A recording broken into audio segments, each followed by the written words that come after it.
the show, that's the crook in me. They want me gone with the hook in me. Asking why is he here like I shouldn't be. I've been on grind since I owe. 10,000 hours the motto.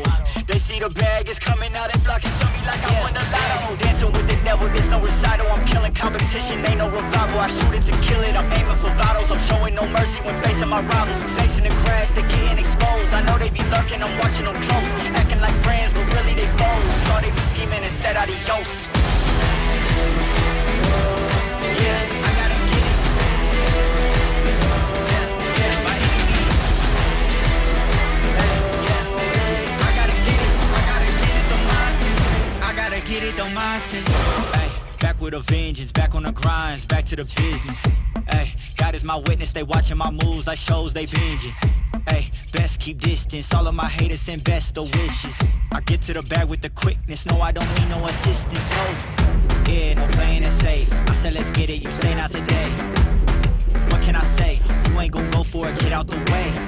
Yeah, got no time to waste, can't be with me if you not at my pace. You not at my level, you not in my race. One foot on the gas, I'm pushing the brakes. Dancing with the devil, there's no recital. I'm killing competition, ain't no revival. I shoot it to kill it, I'm aiming for vitals. I'm showing no mercy when facing my rivals. Snakes in the grass, they getting exposed. I know they be lurking, I'm watching them close. Acting like friends, but really they foes. Saw they be scheming and said adios. Yeah, I gotta get it. By any means. I gotta get it, the mindset. I gotta get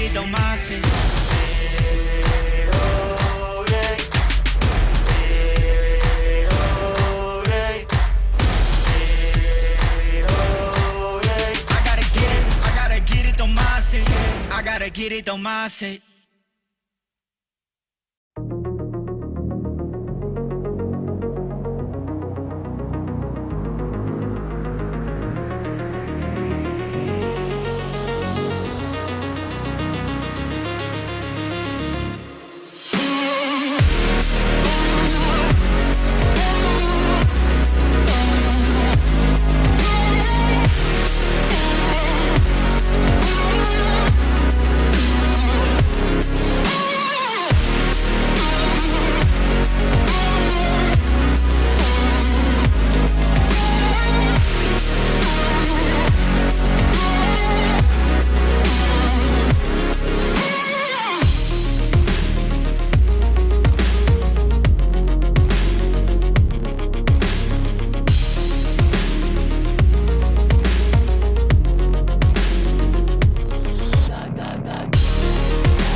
Hello, everyone. Welcome to BMW SIM Ignition, episode 9. Yeah, I've changed things up a little bit. I'm across the ocean in Malta, of all places, but I still needed to join you guys because we've got a lot to talk about right here on this show, as we do every BMW SIM GT Cup race. We started off by giving you the news in the BMW esports world, and we've got some news. We've also got a very familiar face, a talented driver in his own right, and a friend of mine that's going to be joining us to give insight on BMW Sim, the real world, and BMW Sim Live, which is just around the corner. That's right. Bruno Spangler is going to be joining us today. But before we get into that, let's take a look back. Interesting scenes at Barber for what is round 8, or I should say was round 8 of the BMW SIM GT Cup. The BMW SIM GT Cup headed to the Alabama roller coaster and landed at the Barber Motorsports Park for round 8 of 10. It was Alejandro Sanchez that once again put it on pole and led us to the green. And while there was some drama for those further back, it was relatively clean with plenty attempting lunges into the tricky double apex turn number 5. Sim RC, RAG and Williams all fighting in the mid-pack. Meanwhile, at the front, they got single filed out, knowing that traffic was going to play its part through the course of this very difficult race. Urano fighting for track position and having to fight hard on the run down into turn number 1. For some, there was drama though, most significantly for the Williams Esports machine as it came up on lap traffic heading down into the S's. Miscommunication and just a misfortunate accident, unfortunately, for the Williams Esports Shield Blast car saw them into the wall on the outside of the tricky cresting roller coaster section. But even the best can stumble down the hill at turn 7. It was the 777 Cobra that went around. Redline Blue nowhere to go, losing time as a result of that one as well. But while some ran out of fuel at the end, Kevin Ellis Jr. took over from Alejandro Sanchez and led the Apex Racing team one step closer to BMW Sim Live. Wow, so there you go. A back marker, unfortunately trying to get out of the way, but not doing the best job. Takes Williams out of it. I'm sure they were very, very upset about that occurring, but we've got points and a bit of a change up as well. It's somehow still Team Redline that leads the way, despite only the first round win. They've had obviously 3 podiums since then, and in round 8, they weren't quite near enough to the podium, but Chris Lawlam and Johnny Vecchio still hold that spot. Now, Apex, interestingly enough, Alejandro Sanchez, again, it's the drivers that are scored, not the cars, and that's because the drivers individually will qualify for BMW Sim Live. Sanchez has shared the car with a few different drivers. That's why his point total's a little bit higher than Kevin Ellis Jr., down further on the list, but Redline then comes in with Max Benecca and Patrick Holzman. So they're looking pretty good to get through to the finals at BMW Sim Live, but there's lots to play for. Look further down the list. Kova, you've got another Redline driver and Luke Bennett, 3 of them tied, in fact, Diogo Pinto, Rainer Talvor. It's going to be close, and we'll get into that in a second because we have Silverstone, the home of British motorsports, and very much a track that is wide open for passing different styles of driving. And I think a great place for our last, or I should say our penultimate round. Obviously, BMW Sim GT Cup and BMW Sim Live go hand in hand for the final, but our last qualification round. So it's going to be pretty wild. But first and foremost, like I said, let's join Bruno Spengler.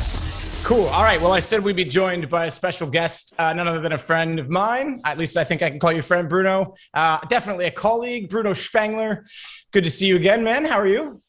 I mean, I'm very good. Good to see you too. Good to be back. And I think we're going to see each other pretty soon in real life, man.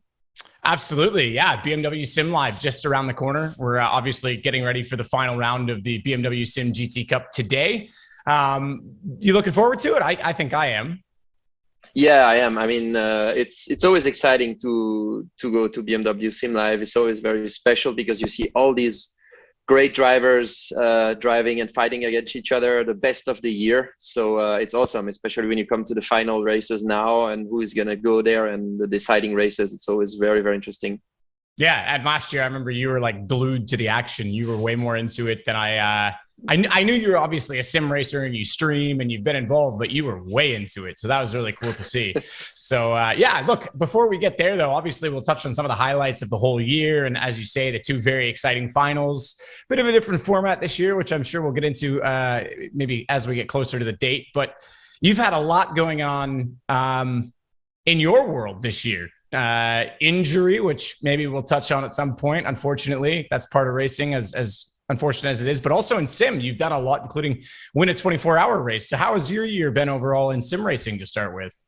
Yeah, the year has been good. I mean, I've been doing quite a lot of stuff, a lot of special events, and we won the 24-hour of Nürburgring with my teammates from BS competition. Was awesome. What a great race. Very difficult. I think it's the most difficult one maybe on iRacing, but it was awesome. My teammates were just great, performing perfectly. And other than that, you know, the BMW Sim Cups, Sim GT Cup, BMW Sim Time Attack, So there's a lot of stuff going on in simulation for BMW everywhere. DNLS, which I also participated in. We finished third in the championship with my teammate Kei Kashube. So, you know, SRO esports series. So BMW is engaged in a lot of different amazing series. And we're also doing something new now, something exciting. It's called the BMW SIM Academy, which you never get bored about. No, that's crazy. And we touched on that a little bit in our last edition of BMW SIM Ignition. We'll get more into that. I want to touch on something else, though, really quickly, because you mentioned all the different competitions. BMW's had a big year, lots of different teams involved. You know, G2 is sort of revitalized this year. We touched with them. We've seen all of the main guys back on this show and as well as in this series. But we've also got BMW Sim Time Attack, which is a hot stint competition on a set of Corsa Competizione. I'll eventually learn how to speak Italian. But yeah, ACC, that's pretty cool. Yeah, it is. I mean, it's not easy because you get a given time and you got to do as much distance as possible in that given time. So you're going to drive clean, you know, you're going to be fast. So that's pretty much how the competition is about and what is about. And that's the challenge for the drivers, to compete, to do as much distance as possible in a given time. Yeah, that's super different, right? Because, you know, we think of endurance racing, sure, technically the person who drives the most distance wins, although sometimes you're on the same lap, so you do the same distance, but the first one, therefore, but it's all time-based. This is strictly distance-based. So how does, that kind of, it's a different approach, isn't it? This is something very different. Yeah, it's very different. But in the end, it's the same, because you have to be as quick as possible, right? So you're clearly going to do a lot of the more distance if you're quicker. I give you a time within 10 minutes. If you're quicker, you're going to do maybe, I don't know, 5 seconds more or a couple of meters more within your stint of 10 minutes. So the two drivers who achieve the most distance in their qualifying are the two qualified for BMW Sim Lives. I think it's really cool too, because a lot of times, I'll say it, in sim, you get hot lappers, you get the one lap wonders. And this puts some emphasis on the consistency as well, which I think, and well, you would know even more than I, that's extremely important as a driver, arguably more so in a race, especially an endurance race. We've got some standings. Let's bring those up, because obviously there are a few people that have already secured their way to the finals, which is pretty sweet. So in round one, the first two places went from my fellow Zebra colleagues, Neil Nojokes and Artur Kamera from BF2's competition. This was awesome performance from them, definitely. Yeah, super cool. And Niels, as you mentioned, and we'll get back to it, the BMW Sim Academy, he's going to be involved in that, as we've already discussed. Round two again was the Zebra team. That team, man, I love their livery, but I love their performances even more. Obviously, Gregor Schill and BS Competition as the driver with the most laps, followed by, and I'm going to try and say his name correctly, Marcin Svidrik. I hope I'm saying that correctly. Someone will tell me afterwards. And if I am, Marcin, I'm very sorry. But Carbon Sim Sport, which is a team we don't see as much from across sim titles. So that's pretty cool. Yeah, exactly. And in round three, the final tickets have been solved. William Hendrickson from Mobileye and Jean Alesi Esports Academy. Jean Alesi was my teammate in DTM in the past, an awesome guy, and he's got the Sim Academy now. And Isaac Price from G2 Esports. Yeah, good old Isaac. Been around the block in G2. This is his second stint with that team, so good for him for qualifying. I love that Jean Alesi has a sim team, by the way, because that's like... So do I. Yeah, it's cool that, like, you know, the current generation of driver, some of the older ones, Alonso, Roman Grosjean, they've been involved. But Jean Alesi is like, we're throwing it way back, right?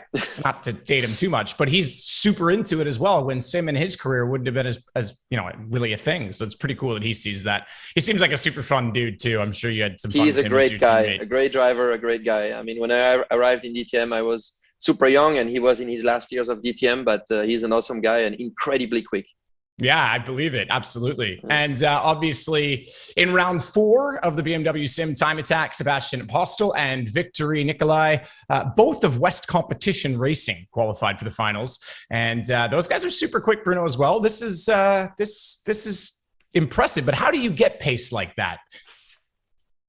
Well, I mean, to get pace like these guys, you have to spend hours and you have to know the basics well. And that's also one of the reasons, because a lot of people are curious about sim racing and like it and want to know more about it. That's why we did the BMW Sim Academy. Yes, absolutely. Perfect segue. I saw the videos. We touched with Niels Nyack about it. but what's the idea behind this? Give me some more insight as to what your role is and what people can expect from it, I guess.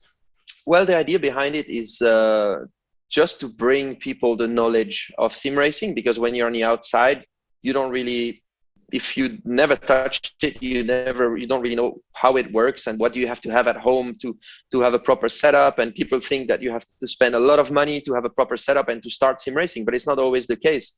So what we want to do with the BMW Sim Academy is to learn and let the people know that actually sim racing can be simple when you start it. You just have to know the basics well, and you have to have a good teacher. Yeah, that's probably important. Probably be a good listener too. I know that sometimes, going on a tangent, but doing driving instructing, even at a local circuit, sometimes it's best to leave your ego at the door because you'll learn more from it, as opposed to trying to pretend like you know what's going on in the car. You're a real racer. Where did you get all your in-depth knowledge from sim racing? Well, I started proper sim racing in a couple of years ago, 2020.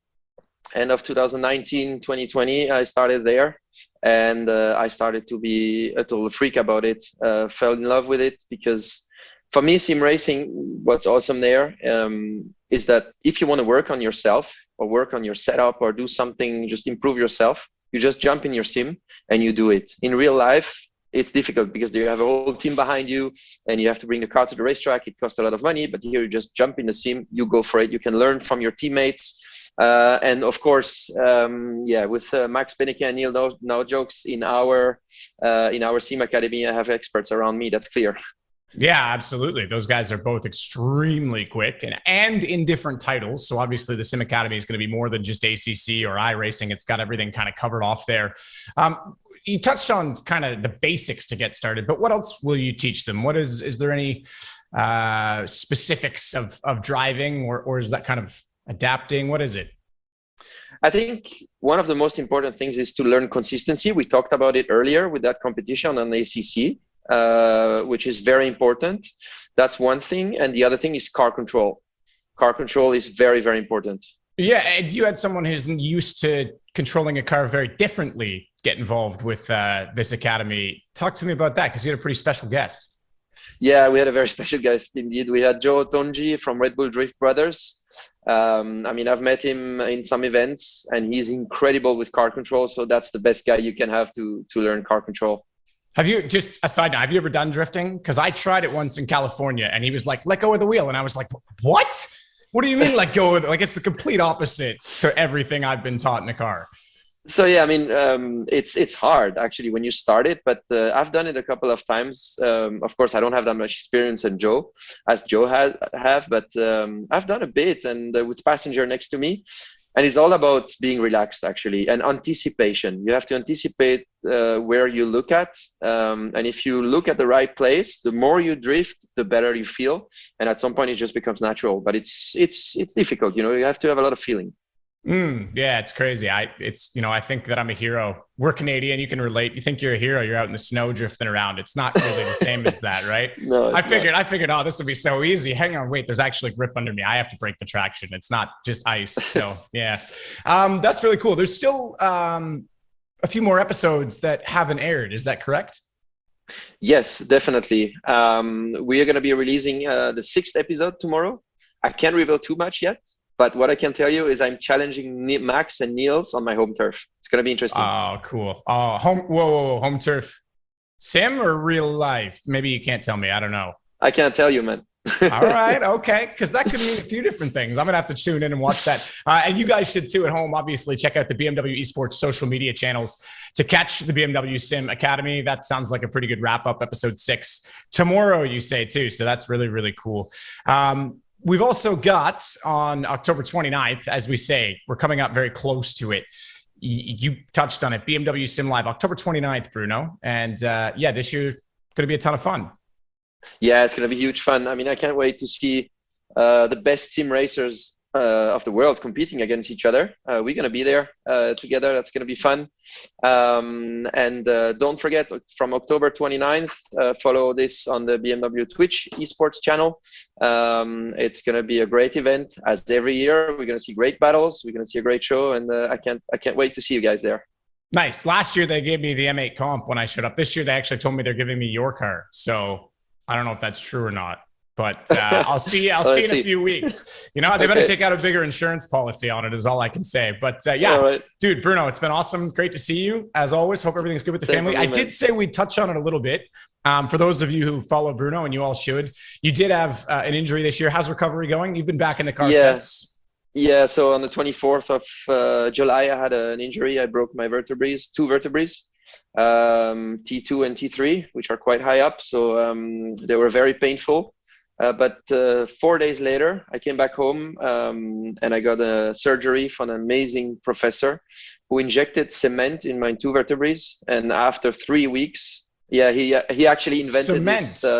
Yes, he actually invented this technology, and he saved the rest of my year actually, because I didn't miss any race, I didn't miss any test. I tested last week the M4 GT3, so I'm fine. I mean, I don't feel any pain anymore. And without him, it would have taken 4 months to recover with a corset around my neck and around my my whole body. So I'm so thankful to this guy.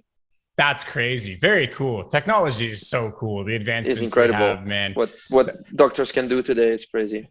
Who knew they would add success ballast to your spine though, right? Like lead, cement. Jeez, man. It's crazy. Well, I can't wait to see you in a few weeks, man. And I'm looking forward to it. Yeah, I'll see you there, 29th of October. Perfect. Thanks so much.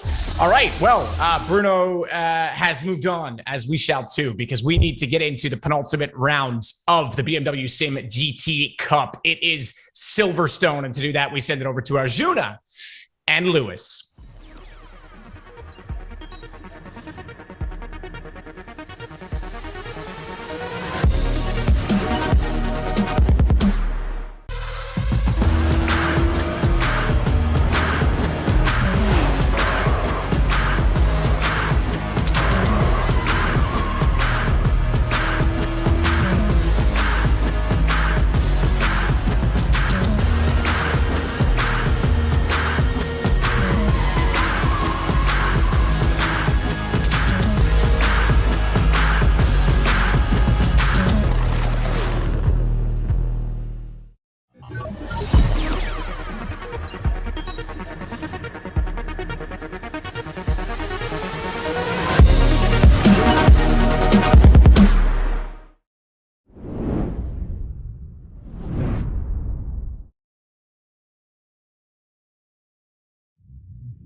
The train bound for BMW Sim Live has stopped off for the penultimate time. Live tonight from the home of British Motorsports, welcome back to BMW Esports and RaceSpotTV for round 9 of your 2022 BMW Sim GT Cup. Hello everyone, my name is Arjuna Kankipati, delighted for the final time this year on BMW Esports to be joined by the one and only Lewis McLeod. Do remember you can follow along with live timing and scoring by heading to racespot.wtf/BMW. Follow your favorite team and drivers in the real and virtual world of motorsports. Thanks to our friends at Timing 71. Lewis, how the year has flown by. We started, of course, back in January on the high banks of Daytona, but now, in the middle of September, we get ready for the penultimate time to go racing for 2 hours to see who comes out on top in BMW Sim GT Cup. Yeah, really disappointed not to be here for the Suzuka race in a few weeks' time, but I'll make the most of it here in Silverstone. What a fantastic track to go racing. What a fantastic season we've had. So many tracks, so many different varieties in all of that. And of course, that crazy, crazy round last time out of Barber where Apex took that victory. I've loved this season so far. I've loved the slight changes we've given it from the 2021 season. Really focusing on a full-time championship across the year. Yes, it's been quite spread out, but the action in the races certainly hasn't been. Yes, that's, I think, our one criticism of what BMW have done in terms of changing things up for 2022. Just the fact that we've had to wait so long for some of these races, and we'll wait almost another month for the final round at Suzuka. Do remember as well, those that watched 2021 in our BMW Sim GT Cup, we went there in the M8 GTE the first half of the year, and that was a show with Josh Rogers and Max Verstappen coming to blows, not for the first time in BMW SIM GT Cup competition. Here's a look at the format for this year, though. Of course, prize money per race totaling over up to $42,000. Last year for Sim Live, we paid out over $100,000 across the 3 finals that we have, so in total BMW is well and truly invested into the world of sim racing. Our winners walk away with a cool $1,200 in their pocket. Not bad for the 2 hours of racing action. It's a point structure that will be familiar to many. Fastest lap goes to the driver and not to the team. It's of course crucial, Lewis, because you score points as a team, you're classified as drivers. Yeah, like you say, if you and your teammate win the race, you get 25 points, they get 25 points. You're on the fastest lap, that's +1 for that, you get 26. And then it's a driver's championship, and we're focused on the top few in that, trying to get their way into BMW Sim Live. And at this point in the season, if you're kind of on the cusp of that, if you're 17th, 16th in the championship, you really do want to respond. You want to grab yourself a podium, a top 5, something like that, to get some decent points onto the board. And hey, that fastest lap, that could be absolutely crucial. That one extra point could be the difference between you going to BMW Sim Live and someone else. Oh, and you are not overstating that. We'll see how close it is in just a couple of minutes' time. But let's first talk to you about the road that we've been on this journey. On the way to BMW Sim Live, it started on the high banks yet again. It was Gianni Vecchio for the 3rd year in a row, taking red line into victory lane. It was a photo finish, though, with his teammate. Then at the Michelin Raceway Road Atlanta, it was the Rainer Talvar showcase as he took a 5-second penalty and built a lead to run away. Then a month later, we went to Sebring and it was contact, but Talvar and Dinez did it again, beating the team red line red car on the very final lap. It was then the turn of the stealth black Kova machine at the Nürburgring to impress us here in the RaceSpotTV commentary booth. Another race where strategy played its part. And then finally for Team Redline Red, for Holtzman and Benecke, some redemption. They stuck it at the front of the field at Watkins Glen. That was a dramatic race as well. And then back-to-back winners at Circuit Spa-Francorchamps, able to pull their way forward. It was a well-needed win on that road to Sim Live. Kova did it again with a different driver pairing as we headed to the Hockenheim just a couple of months ago. It was a fun race, but last time out it was crazy for the Apex Racing team with plenty of dramas. Williams taken out with lap traffic. Apex surviving the carnage to run away at the front of the field. And that being said, with 4 hours of action still left to go, there is a 9-point gap between 12th and 3rd, but between 13th and then down to 17th position, 2-point splits them all. For those 1st through 5th, Lewis, today is about consolidation and locking themselves in for Sim Live. Yeah, absolutely. Those that are in that top 5, obviously being fairly comfortably clear of the line. There's essentially 52 points up for grabs between now and the end of the season, with the 2 victories, 25 apiece, and the 2 fastest laps. Whilst yes, that doesn't mean that they're guaranteed safe. They are most likely safe. So they can, like I say, just relax a little bit, try and get themselves some top 5s, not push everything on the line for a victory unless you fancy a little cheeky payday, which of course they do. For those behind, though, anyone who's even 8th down, I know there's a decent points gap for the likes of Talvar and Bennett down to that line, but trust me, they're not safe.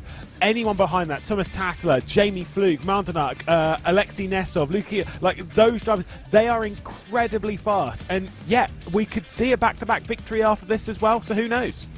Slightly smaller field today with another Endurance Championship kicking its season off. We'll see how the final round shakes up. But here's the look at the venue for today. It played host for BMW SIM GT Cup final in 2020. It was the BMW Sim 120 Cup then, yes, but 3 wide through the final corner. It was Josh Rogers that took advantage of Graham Carroll and Max Benecke stumbling over one another to claim the victory in this BMW Sim Live finale. It's going to be very different with a slightly larger field. Traffic will of course play its part, but it's wide, flowing, and a compromise of setup that's always difficult for teams and for drivers. Yeah, I've almost been here too much in 2022. It is a great circuit, though. I mean, it's breathtaking. There's so many opportunities to make a move into that new complex that was built in 2010, of course, at the Village and the Loop. You've got all that run down towards Brooklands. through the club section, of course, where we've seen 3 wide before. It's a challenging circuit, especially when you take on Maggots, Beckett and Chapel and some of the high-speed corners around here. You've got to be brave to really get the most out of a circuit like this. And look at how qualifying is shaking up right now. German simracing.de by ACV will take the point. But the times, I don't think, have been representative just yet. It's all about the second lap in this qualifying. Here come the times. They're tumbling down. 56s, maybe 55s. It will be red line red and the 71 that comes across the line, and we track their competition. Beneke into the top 5. As always, close in qualifying. A tenth of a second splits those top 5 cars. Yeah, I mean, to be fair, I'm a little bit surprised to see Team Red Line Red that far back. I know it's only 5th position, but still, those are the things that can decide things. You've got our Nage competition in the middle of a couple of Apexes there, down at the back end of the top 10 as well. But for Apex, it looks as though things are looking very helpful for them at the top. Maybe they're looking to go back-to-back. Not a bad way. I mean, remember how Alejandro Sanchez started this season off on pole position, and then the unfortunate slip-up in pit lane with the overcut at Daytona. If he had been able to execute without any slip-ups, he would have been in with a fight with the 2 red line cars. Instead, he had to watch from behind on the relative bar as they battled to the line at the World Center of Racing. This will be a fun one, though, Lewis, and the margin in qualifying within the top 10, maybe the biggest we've seen this year. Yeah, big split. I mean, to say that you're in 10th position and 3/4 of a second off the pole, we do not see that very much in the BMW SIM GT Cup. But that's how it's gone in this qualifying session. We'll have to see what the pace looks like when we get into the race and whether we're going to see those margins. That's the joy of a track like this. It's so hard. You can kind of see some of those bigger splits happening. It really does come down to driver skill. And, of course, everyone on this grid is very, very good. It is going to be a fun one, and maybe, hopefully, less chaotic than what we had at the Alabama roller coaster. We're ready to race for the 9th time in this BMW SIM GT Cup for 2022, and it's the 98 for Kevin Ellis Jr. looking to go back-to-back. That puts it on the pole position with a 156.265. Just 300ths, though, off that pace. Matti Siepele punches that 777 to the outside of the front row. Johan Haaf, Phil Denez, 3rd and 4th, both drivers looking to get points on the board. Beneke in 5th alongside Tumas Tatala, with Kova showing up strong in qualifying yet again, showing their understanding this BMW M4 GT3.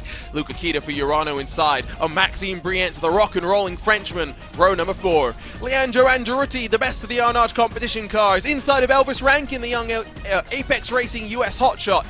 Rounding out the top 10, Coffin Dancers will show a unique lineup and a playing livery with German simracing.de by ACV alongside them. 13th will see the Perses Sakasi Racing number 2 entry with Visceral to their right side. Entosientia, team that we saw in the Bathurst 1000 yesterday, switching to a very different car inside of the 23 with Mute Motorsports and Finnish Endurance Academy sharing row number 9. Short pace lap here, so we got to rumble through these names. SAS Racing, Orange Carbon Racing Series bookend the top 20 with 37 Degree and Purple Sector Motorsports 21st and 22nd. OTH Racing Team and the Jeff Vader Tribute Band will line up on row 12 with Team Lackland Holiday likely to get disqualified based on the fact I assume he is a solo driver. PSM Red, KDM Racing, as well as Sloots, the final cars with lap times on the board. Slightly smaller field than we've become accustomed to this year, but of course, like we said, some of our fields focusing their attentions elsewhere. It does not mean we are not in for a fun fight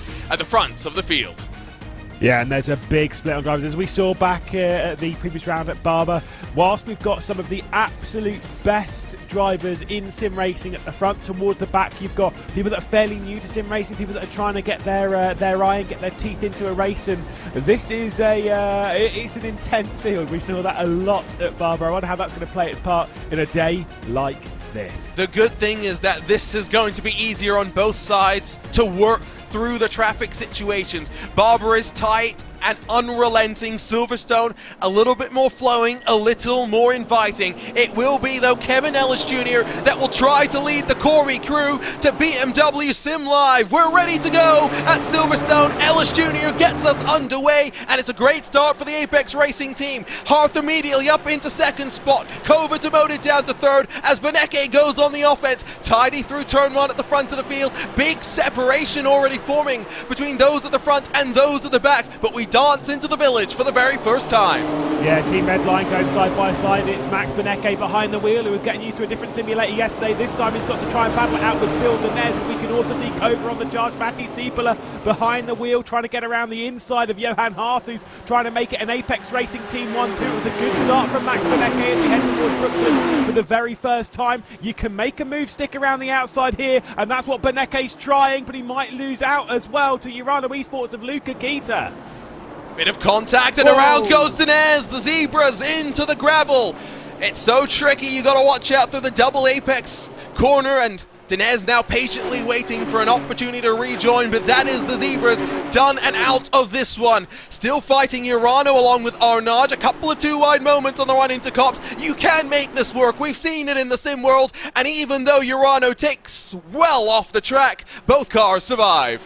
Yeah, what a send from Anzaruti. I think he's up into fifth position. He is, after starting from 9th all the way up to 5 for Anzaruti at the moment, taking advantage of some of the issues that a couple of drivers have had over the start of this race, getting past Thomas Tattler. But whilst we speak of one Kova, heading back to the other one, well, they're under pressure, trying to find their way through. You got, of course, Max Benecke closing in, but the 777's trying to get second position back.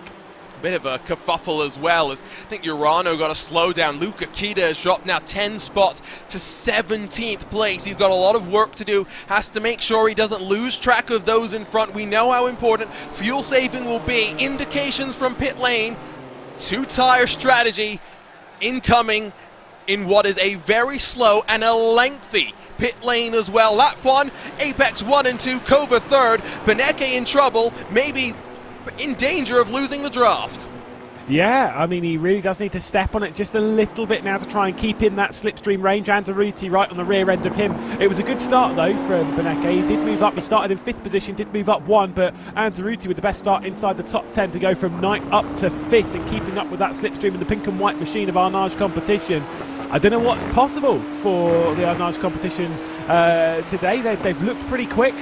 They didn't qualify that well, but they do look pretty fast. And the slipstream around here does play a very big role. You've got some, I know it's not the longest straights in the world, but through a lot of the corners you can keep quite close to the car ahead, so you can use that slipstream to your advantage.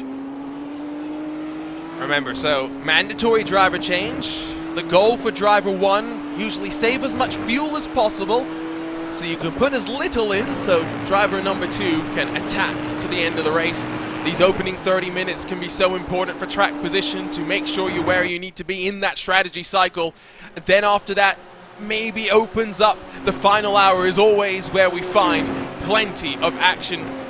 I have a feeling these top 10 all going to be drivers already inside of the top 12 for the most part. It's only the likes of the Elvis Rankin and maybe some of the other Apex Racing Team drivers helping to make up a 4-car entry for the Apex Racing Team today. They're on the outside looking in. 33 cars took to the green, 2 of them from pit lane. So we are going to find lap traffic maybe a little earlier than we would have planned. Only issue on lap 1 was what we saw from Phil Denez as Kita now up to 15th. Yeah, it got to work as well. I wonder what Phil Denez can do on the comeback charge. You can see their 26th position at the moment. Picking these off towards the back end of the field. Quite a lot of these drivers, but like I said before, they're quite new. Phil Denez is one of the top drivers on the platform. He shouldn't find that much trouble finding his way through 1, 2, 3, 4 of these. You know, even 2 or 3 a lap should be able to. I would not rule out the 89 being inside the points towards the end of the race. We know how fast Denez is, but it is a pretty early morning, as you are very aware, over on the west coast of the United States. I was so excited about today that I got about 3 hours sleep. My body is loving what I put it through these last couple of days. Yeah, Denez, just look at how aggressive and willing for the moves he's going to be, knowing how important it will be to at least get up into the top 15 and then see what he can do in terms of charging to the top 10. Do not count them out. Denez and Talvar back-to-back winners earlier this year, of course. We'll check in up front. No major separation until you get down to 11th spot, where it is looking as though the gap will grow to up above a second. So we'll grab a look at what happened then at the start of this race, Lewis, and we'll pick apart exactly how Denez got turned around. Yeah, that was a sizable gap between Beneke and Dines. Got to say, Beneke was looking pretty ambitious going through here. Once you've run wide going through Brooklands, I know it gives you the inside for Luffield, but he's not alongside and still kind of tries to send it in. That's where the contact is. Of course, Phil Dines gives a little bit of room. And then, obviously, yeah, we can see there's a bit of a gap between them. So it's very unfortunate for this competition. Definitely air between the two of them there, but it is what it is, unfortunately. Apparently, Beneke thinks he's racing in an IMSA championship today. To be fair, he does run a little bit wide. Yeah. Yes, you can double apex that corner, but you can also hug it tight the entire way around, especially in these cars. And he wasn't there. That's the thing, is that he wasn't alongside to have kind of like demanded that track. So if he was halfway alongside and then it would happen, I'd actually be like, no, it's nothing on Beneke. But even that, I mean, you said it before that things, you know, the netcode stuff is idiot protection, and in that sense, I'd say that was probably a little bit too far from Beneke. That there was always going to be contact there. Trying to get me in trouble while getting yourself in trouble. I see how we're doing it today, Lewis. I see how we're doing it. Up above, let's see that look into Cops as well, there was contact. I did think there was a little bit. And that's good car control to run wide and hang on to it.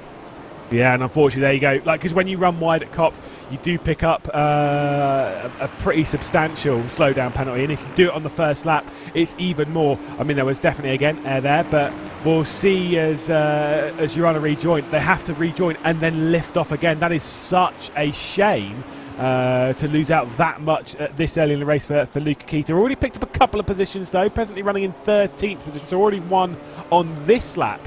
Getting past the number 3 car. I think this is a good You didn't progress. even try We'll saying the team name. I'm disappointed. Entosiantia. There we go. Better you. than me.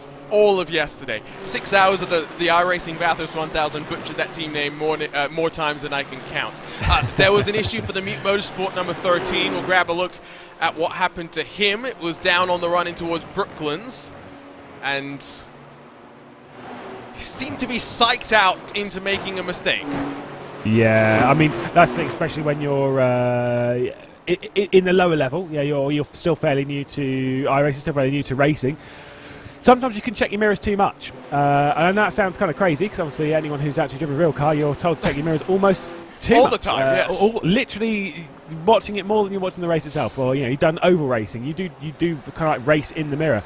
In race like this, it's almost like kind of don't race on what you're seeing, and I think got too involved with what was happening behind rather than what he was doing, and then went for a bit of a spin. That happens, fair enough. We all learn from those mistakes though.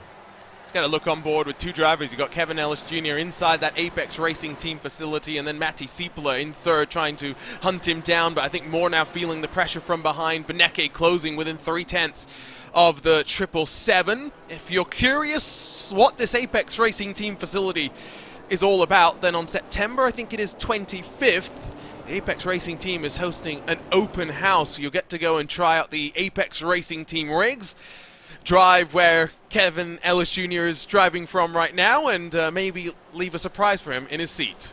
Yeah, I'm genuinely tempted to go by. I'll be in Silverstone around that weekend. But, you know, there you go, not too far. It's still like, it's not like next door to Corby, but it's not a million miles. Remember, I'm driving to Las Vegas today and driving back tomorrow. Oh, you're driving back tomorrow? Yes, no, 8.5 hours each way or whatever it is. Absolutely not. Not a chance would I give that one a go. Visceral Esports making a bit of a move here on Entosiantia. Nice. And around the outside in Luffield, giving it another go. Still going to run, and I think Visceral might have momentum to try into Cops. It's not the preferred racing line. You very much need to be more alongside, and so it will be Oscar Wilkins that tucks back into line in that quite creatively liveried car and gets a good run with the switch up. But side by side through Maggots and Beckett's, no thank you, I want no part of that. Yeah, I got to say, I do like the Visceral Esports nice, livery. right? Well, I mean, it's another red and white, red, black True. and white car, so, you know, another one to throw onto that. You can see it, Aztec Sim Sports on the side. Of course, this was the team that used to be Volante before partnering with Visceral Esports, who are an esports team elsewhere in the esports, not just in sim racing, but in esports generally. So that partnership moving them forward. Take the red, put any other colour in there, and it's mint. Bright pink. You know, no, we've got too many pink and white cars now. You know, I love a little bit of pink. Yeah, same. I think it would look good. But it would go off-brand. it would not be very ACO approved. At the front of the field, it is Ellis Jr. trying to break away. Half a second the gap. Harth keeping him honest. Seipel is struggling a little bit more.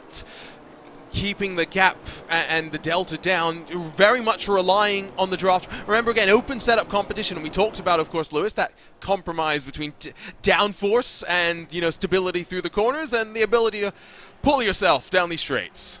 We're not a million miles away from the top two, like really pulling away from Matty Seibler. Like I say, Slipstream kind of affecting them. They're not fighting each other, they're just letting each other getting on, and potentially for Johan Harth and the Apex Racing team, they're telling Kevin Ellis Jr. to be like, right, fight, like push hard now. Let's not try and save too much fuel. Let's try and break the slipstream to those cars behind, and then we're in our own little race, and then we can start saving the fuel even more so whilst we don't have the pressure from behind. On board with Elvis Rankin, got a teammate a couple of positions ahead, because I was going to say Maxime Brienne is in that kind of train that is breaking up now, but he's in that train potentially for the podium as well. Could we see an Apex Racing Team 1, 2, 3 today? While we jump on board and grab a look with Elvis Rankin, Keita gets one more in front of the 23 into 12th. Now, just 2 cars away from points in this round 9 of the BMW SIM GT Cup. If you've not been tracking the progress of the BMW LMDH project through BMW Embedded, firstly, what are you doing? Head on over to YouTube and make sure you do so. I don't know if you've been watching, Lewis, but I have really been enjoying the slow build-up that we've been getting for this fantastic-looking BMW LMDH car as it gears up to debut at Daytona in 2023. Yeah, I mean, it's an exciting time to be an endurance racing fan, a sports car racing fan, and a fan of the LMDH program and where we're going with all this. I mean, I think it looks fantastic. Still think grill's maybe a bit too big, but it looks like a BMW. That's the thing. What I love about it is it still captures that character that the BMWs have got. You look at it, you think, yeah, that's definitely a prototype BMW. All over it. I think it looks absolutely dynamite. I will say the grille is maybe proportionally sized more appropriately than this grille that we have on these cars. Yep, we're literally throwing BMW back under the bus. Yes, though I was just thinking about how much that BMW will be like. We don't want those guys back for next year, please and thank you.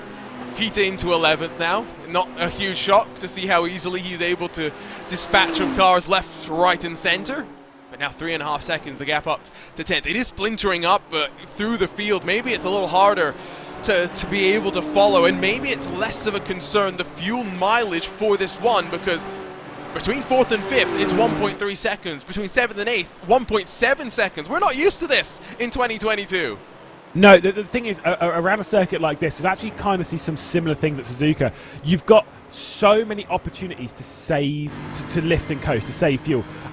Think of it like someone like Monza. You kind of don't actually have, you're on throttle for a lot. You can't just lift in the middle of a straight, really. You've got to kind of time that right. Whereas through here, you can be a little bit more careful on the throttle through Maggots, Beckers and Chapel. You can be a little bit more careful, even going through Brooklyn's like running to Lufkin. You can save a bit of fuel by just not really getting back on the throttle without actually losing any time, realistically. And that's the beautiful thing around a circuit like this. It comes down to very heavily skill-based. The slipstream's going to help you out a bit, but it's not going to pull you along. It's basically just going to hold your hand and be like, right, let's kind of keep you up with the car. The slipstream is not an overtake button. It's not magic. It's just there to almost help you keep up.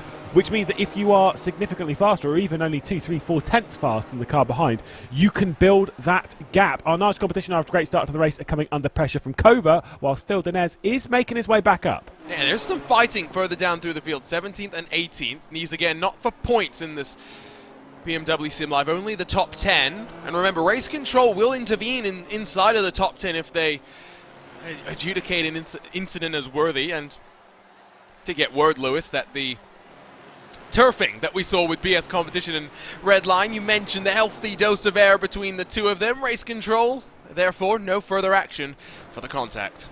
Yeah, it's kind of one of those things where you can say that they could have made contact, but we don't have any guarantee of that. Kova, though, straight down the inside. That's 5th position, making that charge. Our Nage competition down one then after all of that. And the 707 that's being driven by Thomas Tattler, of course, race winners earlier on this season, going up now into the top 5. And you kind of wonder how long until Maxime Brienne gets through as well. Our Nage competition, they had a great start to this race. Anzaruti did a brilliant job, but you kind of think maybe that car's a little bit out of position now. And Ruti, of course, switching over from German sim racing to Arnage competition earlier this year, made his debut in a BMW SIM GT Cup event.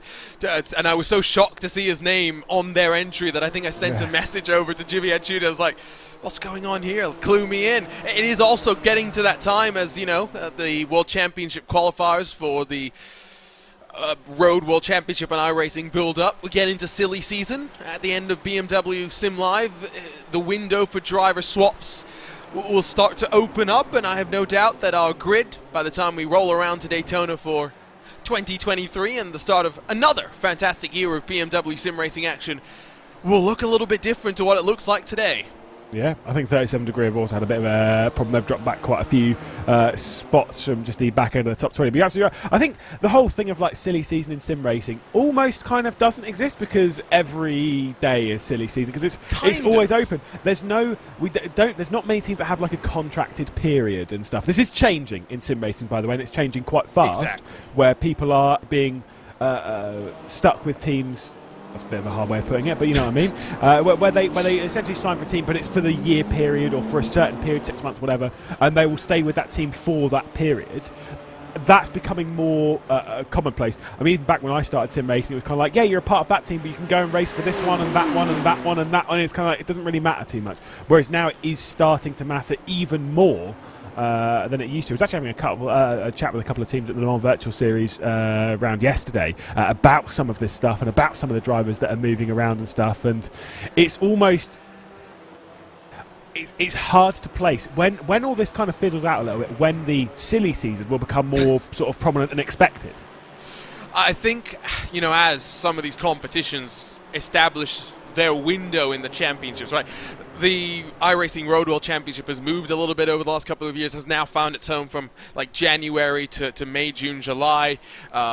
Endurance leagues typically starting around now through October and then finishing up by March. You know, you got these defined windows that have started to materialize, and as more professional competitions, the likes of Virtual Le Mans, the MC Sports Global Championship, as you know, develop themselves into what they need to be, we will figure out how contracts need to be developed. It's, I think, also interesting looking how contracts work in the regular world of esports, right? In the League of Legends, the Valorants, the other things that BMW esports is part of how the contractual side of things works compared to in sim racing. Had a great chat with Sadakis when we met up recently. Didn't know if anyone noticed, but he was not at home when recording this week's edition of BMW SIM Ignition. He's in Malta as part of his Counter-Strike commentating duties, so delighted to at least be able to steal him for a little bit of this time that he has got. Let's go ahead and he is a busy guy. Let's go ahead and take a look at some of the replays, a couple of moments, so we'll spool through all of them. Macely down through the field. We saw this one, of course, for Benji Lewis in the Mute Motorsports machine. Then Lachlan Holiday, who is going to get disqualified by the time he gets to the end of this race, regardless of what happens, shows us that turn 1 and turn 2 can be quite tricky. Yeah, farm curve is not one to be underestimated. Just losing the rear end there, it's easily done, must be said. Then into the Vale, it was the Finnish Endurance Academy getting some much needed reps apparently in whatever academy lesson is going on today. Then Benji Lewis had a subsequent issue into that very same corner. It's again just overcommitting. Sometimes track conditions are a little bit different to how you practice, and it can catch the best of us out. That was not a good rejoin. It was not a good rejoin, but Conor Matic is not around, so... Oh, he'll be here. He's sensing it, I'm sure. He's got a sixth sense for when people are making those kind of mistakes. But I mean, to be fair, once you've overcooked Brooklands a really tricky corner, because you're on the brake for it. You're kind of on the brake earlier than you think you have to be, and you're not on the brake as hard as you think you should be. There's a fine balance there, because you kind of want to be on the brake. You want to trail brake. You want to be on the brake through the corner. You want to be bouncing the car through the corner. You can see in the background there, Arnage competition being dived down the inside. Maxime Brienne up into 6th place. And Arruti. That was a fair while coming that Anzaruti was going to drop back that position, because Maxime Brienne was on a proper charge, but he's got to catch back up to Thomas Tattler. But yeah, I mean, to be fair, most of the corners around here are pretty tricky. You've got a lot of trail braking around Silverstone. So let's look at the teams at the front. Apex Racing 1 and 2, Kova 3 and 5, Redline sole entry with Benecke and Holtzman is in 4th. And then you've got Arnage, German Sim Racing, and then the Coffin Dancers mashup team down in 10th. I mean, for the most part, those looking strong today are those that have, I think, really figured this car out. Apex, through the course of this 2022 BMW SIM GT Cup, have been getting increasingly strong, better and better and better. However, the fact that Arnage is up there, you just wonder if this is a sign that they maybe dialed in something when it comes to the tires as well, something so important in this competition. Yeah, I've got to say, by the way, Max Benecke, who is obviously in 4th position in this race, did genuinely impress me yesterday. Obviously, he was racing in the Le Mans Virtual Series, not in his chosen simulator, and also not in a car that I normally would expect. I would have expected him to more be in the BMW Team Redline car in the GTE category. Did the LMP2. They finished 3rd on the road after, I think, 2 drive-through penalties, might have been 1. They had a couple of issues on that day, as did the BMW GTE team, but they still finished both in the podium spots, looking to try and take the championship there. But yeah, I thought Benecke really adapted surprisingly well, showing that despite his experience in sim racing, I'll put it that way, he is pretty adaptable even still. So 138 left in this race. We're only 20 minutes in. It has definitely been the calmest BMW Sim GT Cup race that we've had this season. Yeah. I'm not complaining about it because it has been that crazy as Dinez gets in front of Visceral, now into the top 15. I think it's been, yeah, more relaxed than we would expect. So we've had a little bit of drama, mostly towards this car, like you said before, dropping down the order in the opening lap of this race. Now picking off Visceral. Next one is Ento Ciantia to try and get his way up in the 14th spot. But the problem is that for Phil Dinez, the point scoring finishes, 10th place, quite a long way down the road. Luca Kita is responding to get towards those points paying positions on the rear end of Coffin Dancers and German Sim Racing. But Phil Dinez has got so much work to get to that point. There is another position straight down the inside of Ento Ciantia, who went a little bit wide going into the farm curve anyway. Yeah, Dinez now 5 seconds, though, up to the 23. Urano has closed the gap to the top 10, and Kita only about 1.2 off the back of Hatanen in the Coffin Dancers number 6, who is at least within the toe of German Sim Racing. Message coming through from Arnage Competition. They think they're running a slightly higher wing setting than those around them, which is making it harder to keep up, and that's the difference at this level of competition, because the top drivers can get away with dialing out that wing and sliding the car a little bit more than the races that you and I tend to take part in. Yep, that's why I normally do fix up, so everyone's on the same thing, because I know what I know my skill level, and I know that in GT racing, if I were to take part in this, I would have to run that rear wing quite hard to make the car more predictable. The lower you put it, the more unpredictable the car is, the more slippery the car is, the more it slides. But the faster you are on a straight line, the more you can attack, the more you can go for moves. I think German Sim Racing had an issue, by the way, in the background, because they've dropped from 9th down to 11th. In that number 4 car, so a bit of a shame for them. But yeah, you want to run that wing as skinny as you can get away with, and that's what the top level drivers are so good at, is they can run it basically as low as it will go, so they're as fast on the straights as they can be, and yet still the car looks perfectly balanced. It looks comfortable to drive, and yet if any of us muggles drove their car, we would be backwards at the first corner. Let's grab a look then at what happened with German Sim Racing. And you're right, I have tried some of these alien setups, and they're not the most pleasant to try. That's a bit of a moment, nasty moment through Maggins and Beckett's, illustrating the compromise that we keep talking about. Yeah, maybe he was on a full-on esports setup and wasn't ready to handle it. Esports setup, I love it.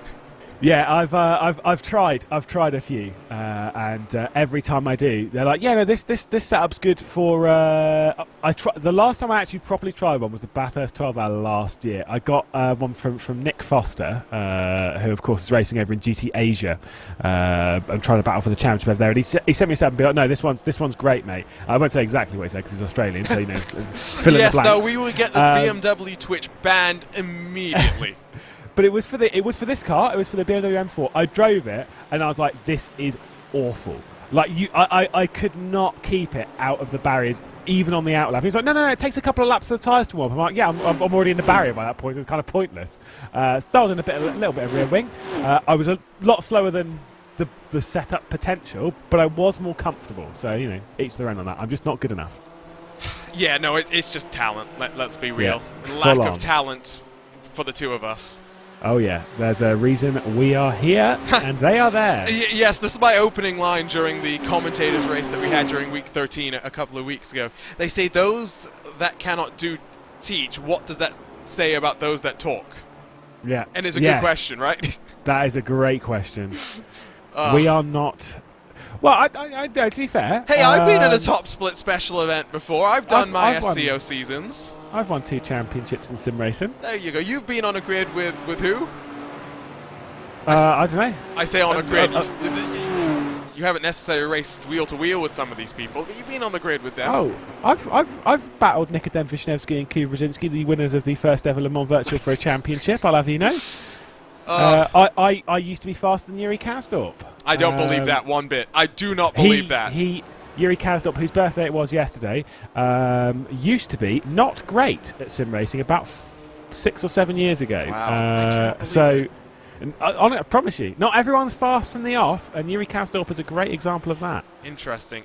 Okay, so You won't like me saying that, by the way. keep talking about Le Mans Virtual and the Le Mans Virtual Series. Let's also say it was an interesting day, a weekend for the BMW esports teams in the Le Mans Virtual Series season opener, which you had the pleasure of commentating on yesterday. Starting qualifying great. Pole position for Team Redline. Yeah, it was a great lap from Kevin Siggy on Friday. Unfortunately, the races didn't go their way. I say didn't go their way. The P3 and P5, come on. Yeah, they went third and fifth. The BMW Team Redline car, though, was battling for the victory and looked really, really strong for it. They got 2 drive-through penalties, one for track limits excursions from Enzo Benito, and I can't remember what the one later on was. I think it was for car contact in the final couple of hours of the race. Yeah, it wasn't an ideal day for them, but to start off in 3rd position for BS competition, they kind of just kept themselves and flew under the radar a little bit for to get up into that spot to kind of battle up into 5th position. Good result, 3rd and 5th. I think positivities, of course, coming into it as a defending series champions as well in the GTE category. Got to give a big shout out to all of our BMW affiliated teams and whatnot. There's a lot of them. There's a good amount of them out there, and they are working very, very hard.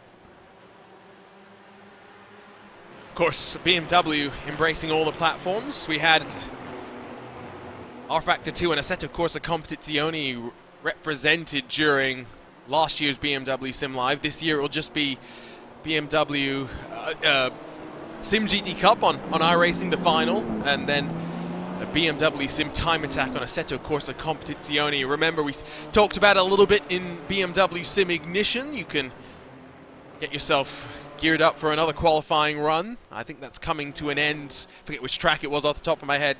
This coming weekend, and one more set of qualifiers in October. If you want to join us, they've ran the gamut of BMW cars on ACC, the likes of the BMW M2 CS Racing Cup, the BMW M4 GT4, and its bigger brother, the BMW M4 GT3. Of course, we can do the same here on iRacing with GT4, GT3, and GTE in play. We did see both the GTE and the GT3s as last year's BMW SIM GT Cup finale as we waved goodbye to a car that I'm really missing. I don't know about you, Lewis, but that M8 really did stick in my heart.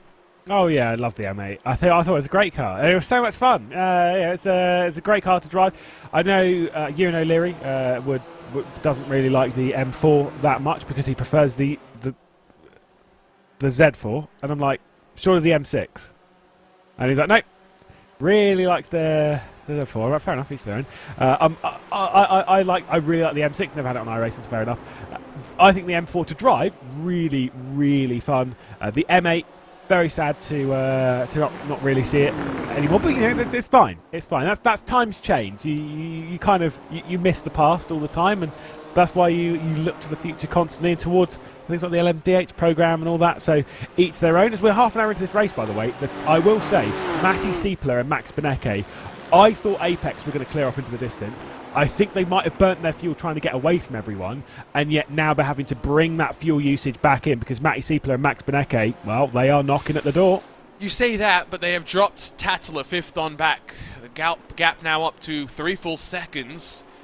So maybe they were able to drop the 707 and those chasing him, the Siepler and Benecke, maybe just having enough speed to be able to hold on as it runs right now. Silverstone up now, of course, and then over to Suzuka as Dinez gets past the 23, now up into 13th. Still about 12 seconds adrift of a top 10 spot, so plenty of work for him to do. But I still remember the run into turn 1, Rogers, Verstappen, the coming together, and how significant it felt, Lewis, after what happened at Daytona, where Verstappen played the games that saw Rogers get taken out. Yeah, it was. I mean, it was quite a dramatic moment, and I suspect that we'll not have maybe the same level of drama between those two because I don't think they'll be racing, but there will be drama nonetheless. Season finale, championship up for grabs, looking for the top 12 drivers that will be going through to BMW Sim Live, and then racing at somewhere like Suzuka. You can really get some moves done. It was a fantastic race last year. Of course, again, it was in the BMW M8, but yet the incident you're talking about, Josh Rogers to the inside, Max Verstappen to the outside, side by side for the race lead, coming down to the first corner, contact between the two. I think it was a mistake that was kind of pushed over to being, it was on Rogers' shoulders. It was, from our point of view, it was just so dramatic. And then obviously later on in that race, was it Gianni Vecchio who took over from Max Verstappen and then almost instantly got disqualified from the race because Max gave him a car that had 24 instant points on it or something like that, and then Gianni had, so we had one to deal with for the whole race, and he went wide at Spoon and then disappeared. Oops. Yeah, I felt we were laughing at poor Gianni because I was tracking him on the stream, and yeah, I felt bad for Gianni. For Gianni as well, I mean, given how this year started, right, on top at Daytona, which seems to just be normal, I'm not surprised that we're not seeing him today, you know, sitting second in points and comfortable. I think we may end up seeing a couple of these guys for that final round, maybe just to get back behind the wheel and more familiar with the car as Urano move in front of the coffin dancers, because it's only about 2 weeks that splits the final round of the qualifiers for BMW Sim Live and the event itself. You've got to use that time to get your eye in. You know, practice is everything, sure, but race practice is king, and it's just getting your eye in with the car again. If you've taken like 2 months off, you want to go, right, okay, if we're preparing for this event in 2 weeks' time, let's just do this race. Let's just warm ourselves up. Even if we don't do very well, let's just, you know, don't practice that much. Let's just get our eye in a little bit. Let's get ready with the car. Let's get familiar with how it races over a longer race, what we're expecting with how it races, how to make moves, those kind of things that you kind of can't really learn from just doing laps and laps and laps of a circuit. And that's going to be the important thing, even for the very, very best in sim racing, to kind of jump back in. I would expect to see that for those coming back into. Saw Urano, by the way, Luca Kita, as we just caught there, getting past Coffin Dancers, now closing in on the Apex Racing Team 96 of Elvis Rangan, who's currently sat in 8th position as we ride on board with the car that's running in 3rd position at the moment. Matty Siepler, Kova looking for another win in 2022, but this is a sea of race winners up here as well. Of course, Apex, Kova and Team Redline all with victories in the 2022 season. So who is Siepler teamed up with for today? That's an interesting question because Kova have drivers on either side of the cut line coming into this one. Siepler and Elander are 11th and 12th, the final two drivers who would lock themselves in, and then Antiohola and Tumas Tatel are tied 13th, so effectively 13th and 14th as they run. Siepler paired with Valtteri Elander, and then yes, it will be Tattler and Ahola, which I think is basically the recognition that no matter what we do, the way it swings right now, because Siepler is a full 16 points adrift of 10th, the next driver in front of him, we're not going to be able to do much. At best, we're getting 2 drivers to Sim Live. Yeah, it's like I say, it's some of those struggles, but you kind of, for some of these teams, like with Kova, if you're close to the bubble, this sounds crazy, by the way, but if you're close to that bubble, I'd almost ignore it. I would almost be like, look, it doesn't matter. You can only do as good as you can do. You can only score the points that you can score. And so in this sense, kind of ignore it a little bit, treat it as an individual race, go for the victory, go for a podium, whatever, but treat it as an individual race separate to the championship and kind of keep your mindset a little calmer in the race. Because we've seen it time and time again where a lot of teams come into a championship fight or trying to get into the top 10 or trying to get into something like a promotion or relegation or something in that kind of vein, where they genuinely just overthink it and they try and push too hard, push beyond their ability, push beyond what is possible for the car, and really drag themselves into a whole heap of trouble. And so they've got to be very, very careful with that, because it's something that can go awry if you're not careful. So a nice look on board for a lap here at Silverstone. There's the first sign of traffic. It's not going to be the most constant of factors, given the a long lap that we've got here and the slightly smaller grid of just 33, but it will potentially give opportunities for some to break away. Only 24 minutes away from that first pit stop window as well. Just coming off a new iRacing release this past week 13 now in the books. Official competition back on schedule for iRacing for the next 12 weeks. Interesting for some, the likes of RaceSpotTV being added, base content available to all iRacing members for free, in a year that we've seen plenty of new things added that maybe we'll look at having as part of our 2023 schedule for BMW eSports. I would be very interested, Lewis, to take the M4s over to Fuji, especially after what we just saw in the VCO eSports Racing League. Which was one of the best esports events when it comes to coverage. I know the finale was a bit disappointing. Apex did dominate in that one. Yeah, they really did show Redline who was boss and who wears the pants in the VCO esports racing league. They were very, very good, of course. But the actual race that we saw there was brilliant. I would love to see Fuji on the calendar next season. It's such a great and exciting circuit. So many overtaking opportunities. I mean, the near mile-long start-finish straight. You've got the final sector, which opens up. I went into it thinking that it was going to actually maybe be a little bit boring, a little bit too easy to overtake on the start-finish straight, and then nothing would happen in the infield section. I was very wrong. Very, very, very, very wrong. And so, yeah, more of that, please. Fuji would be fun. Of course, Magni Core coming soon. I don't know how it would race, but we did try Barber, which was always the round this year that we were, circling and questioning how it was going to go. So we can have these wild card events. RaceSpotTV is actually maybe a little bit small and tight for GT3s, but it is a very interesting and flowing track. What's the track with the name that I absolutely will butcher, so I'm not even going to try pronouncing it? That is also in Germany. Which one? Oscherblin. Oh, Oschersleben. Oh, Oschersleben. There we go. Oschersleben. That's not that bad. Okay. Well, we'll figure it out one day. That's Oschersleben. I was thinking, what, Pukekohe?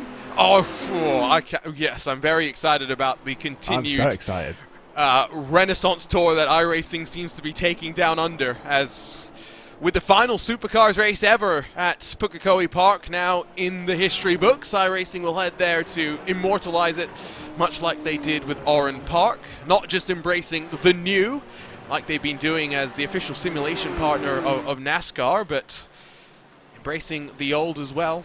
And it is interesting as well. I was thinking about this when I saw the news about some of the stuff going on with that, the Nashville, which is the one that Dale Jr. is helping to bring back and revitalize?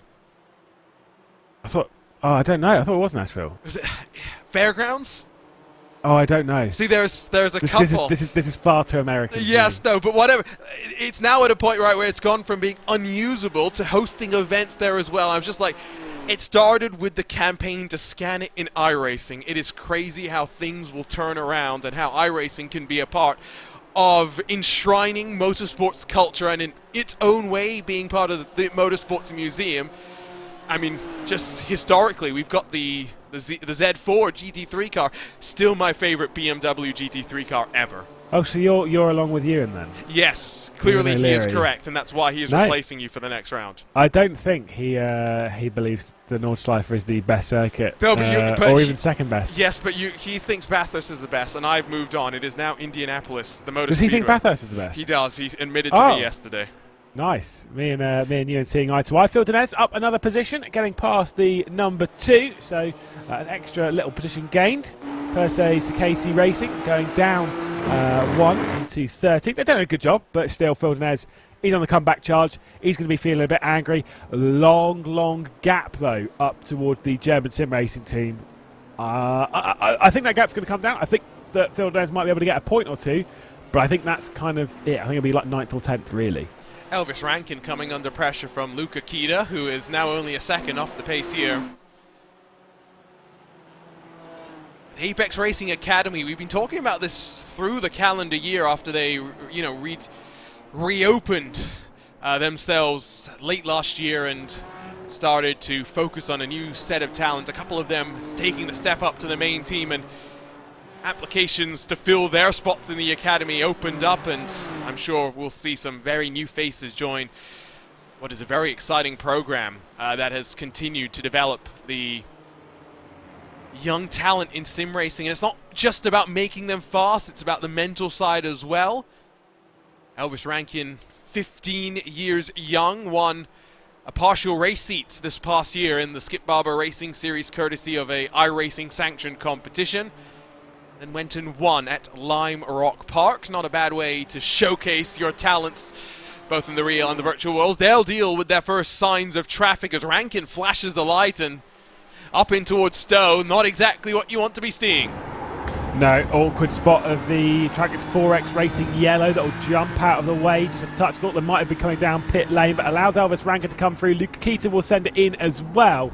And again, nervy times for those that are coming through as back markers, also as those that are trying to get past them. As you know, confidence isn't incredibly high from some of those that are going down, especially when you've got a 3 or 4 wide fight directly behind you. That stuff can be very scary. Thankfully, all getting through on that occasion quite nicely. Urano Esports, though, on the attack. Luca Kita, after the issues early on, got a slowdown penalty on the exit of Cops after being pushed out wide, dropped back to, I think it was 16th or 17th spot, and has already marched his way back up into 9th, nearly 8th spot as well. They sweep back onto the Wellington straight as the lap traffic off into the grass, and will get out of the way before Nick Schulte-Wisserman in the German sim racing entry stumbled across that one. It's very much filtering itself out right now, this race, and splintering up as we get in towards the pit stop window. Let's talk about temperature. Clear skies above Silverstone. Not always the most typical thing for a race at the home of British Motorsports on the virtual August the 1st, 1:30 p.m. in sim time. Fairly humid, but not that warm in terms of track temperatures, which will favor that 2-tire call that we think is likely, with drivers only changing the left side tires. I can confirm, by the way, I was there a day before that in game time. I was there on the 30th and the 31st, and it was damn hot that weekend. So, yeah, fair enough. It's looking quite nice. The actual real Silverstone today, they're doing various racing around there. I've been sent photographs of. Not quite the same. It is quite cloudy and overcast. There's issues in the background. I think that might be the Team Lackland holiday car dropping off, going on the exit and out of the race. So, saving themselves at least to that DQ that was probably heading their way. Yeah, I mean, we saw it during the Bathurst 1000 yesterday. For many of these races, iRacing sets a minimum number of drivers set at 2, which is the case for this event. So if you do it solo, as soon as you cross the checkered flag and the field finishes up and the result is calculating itself through, you're dropped to the back of the field. We did see it with a driver in yesterday's Bathurst 1000. Finished inside of the top 7. Oh. Yeah, painful, I tell you, to see that. I'm sure he had plenty of fun. Still 4-car fight and a breakaway at the front of the field. They've stretched the advantage to 3.1 seconds, but it's holding steady. Two Mustats to the leads. Maxime Brient around Silverstone trying to chase down the top 4. Arnage competition in some no man's land with Apex, Urano, Coffin Dancers, the top 10 all scoring points in this penultimate round of the BMW SIM GT Cup. Lewis, I mean, we talked about it in round 1, and It was the big change in terms of championship. Gone was the win and you're in. If you wanted to be part of BMW Sim Live and the fight for over $100,000, you had to complete a full season of competition. It has really changed the complexion of the championship.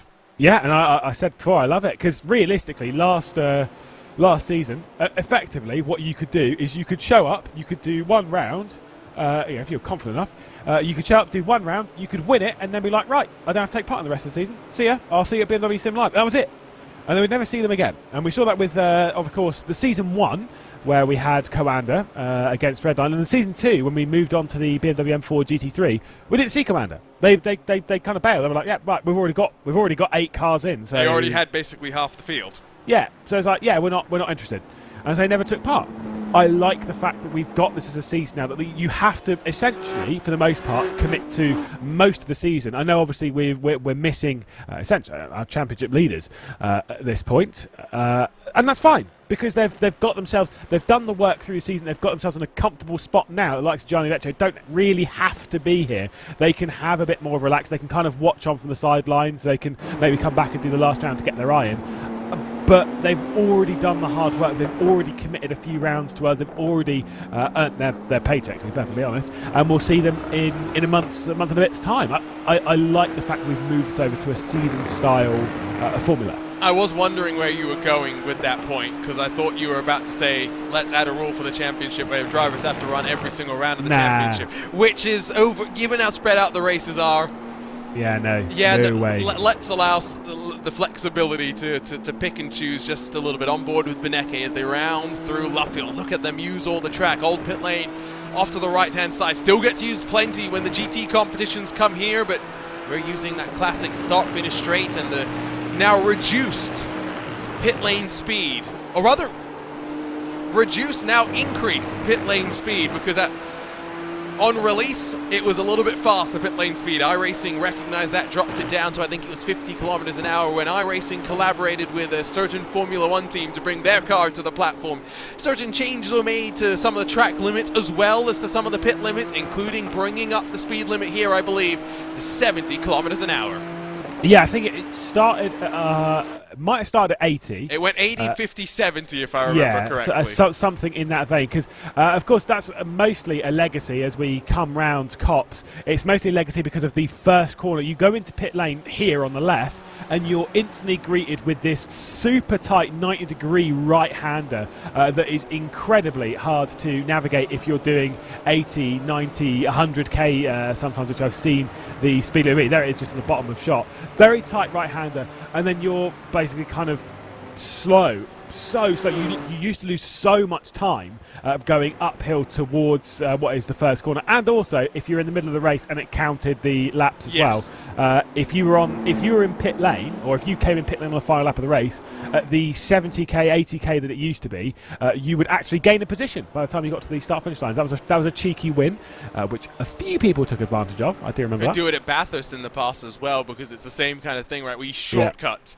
You're doing less distance than the regular track itself, so there's always something to watch. Still, we watch the front of the field. Ellis Jr. almost a second clear of Johan Harth.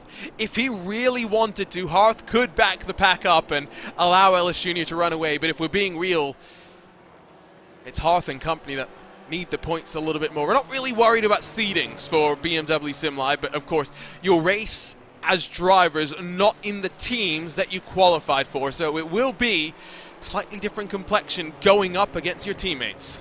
Yeah, which again we kind of expect those kind of things to change and to adjust themselves in BMW Sim Live. Like I say, you're essentially taking it on as a solo. In that sense, it's your car, and so it's your entry.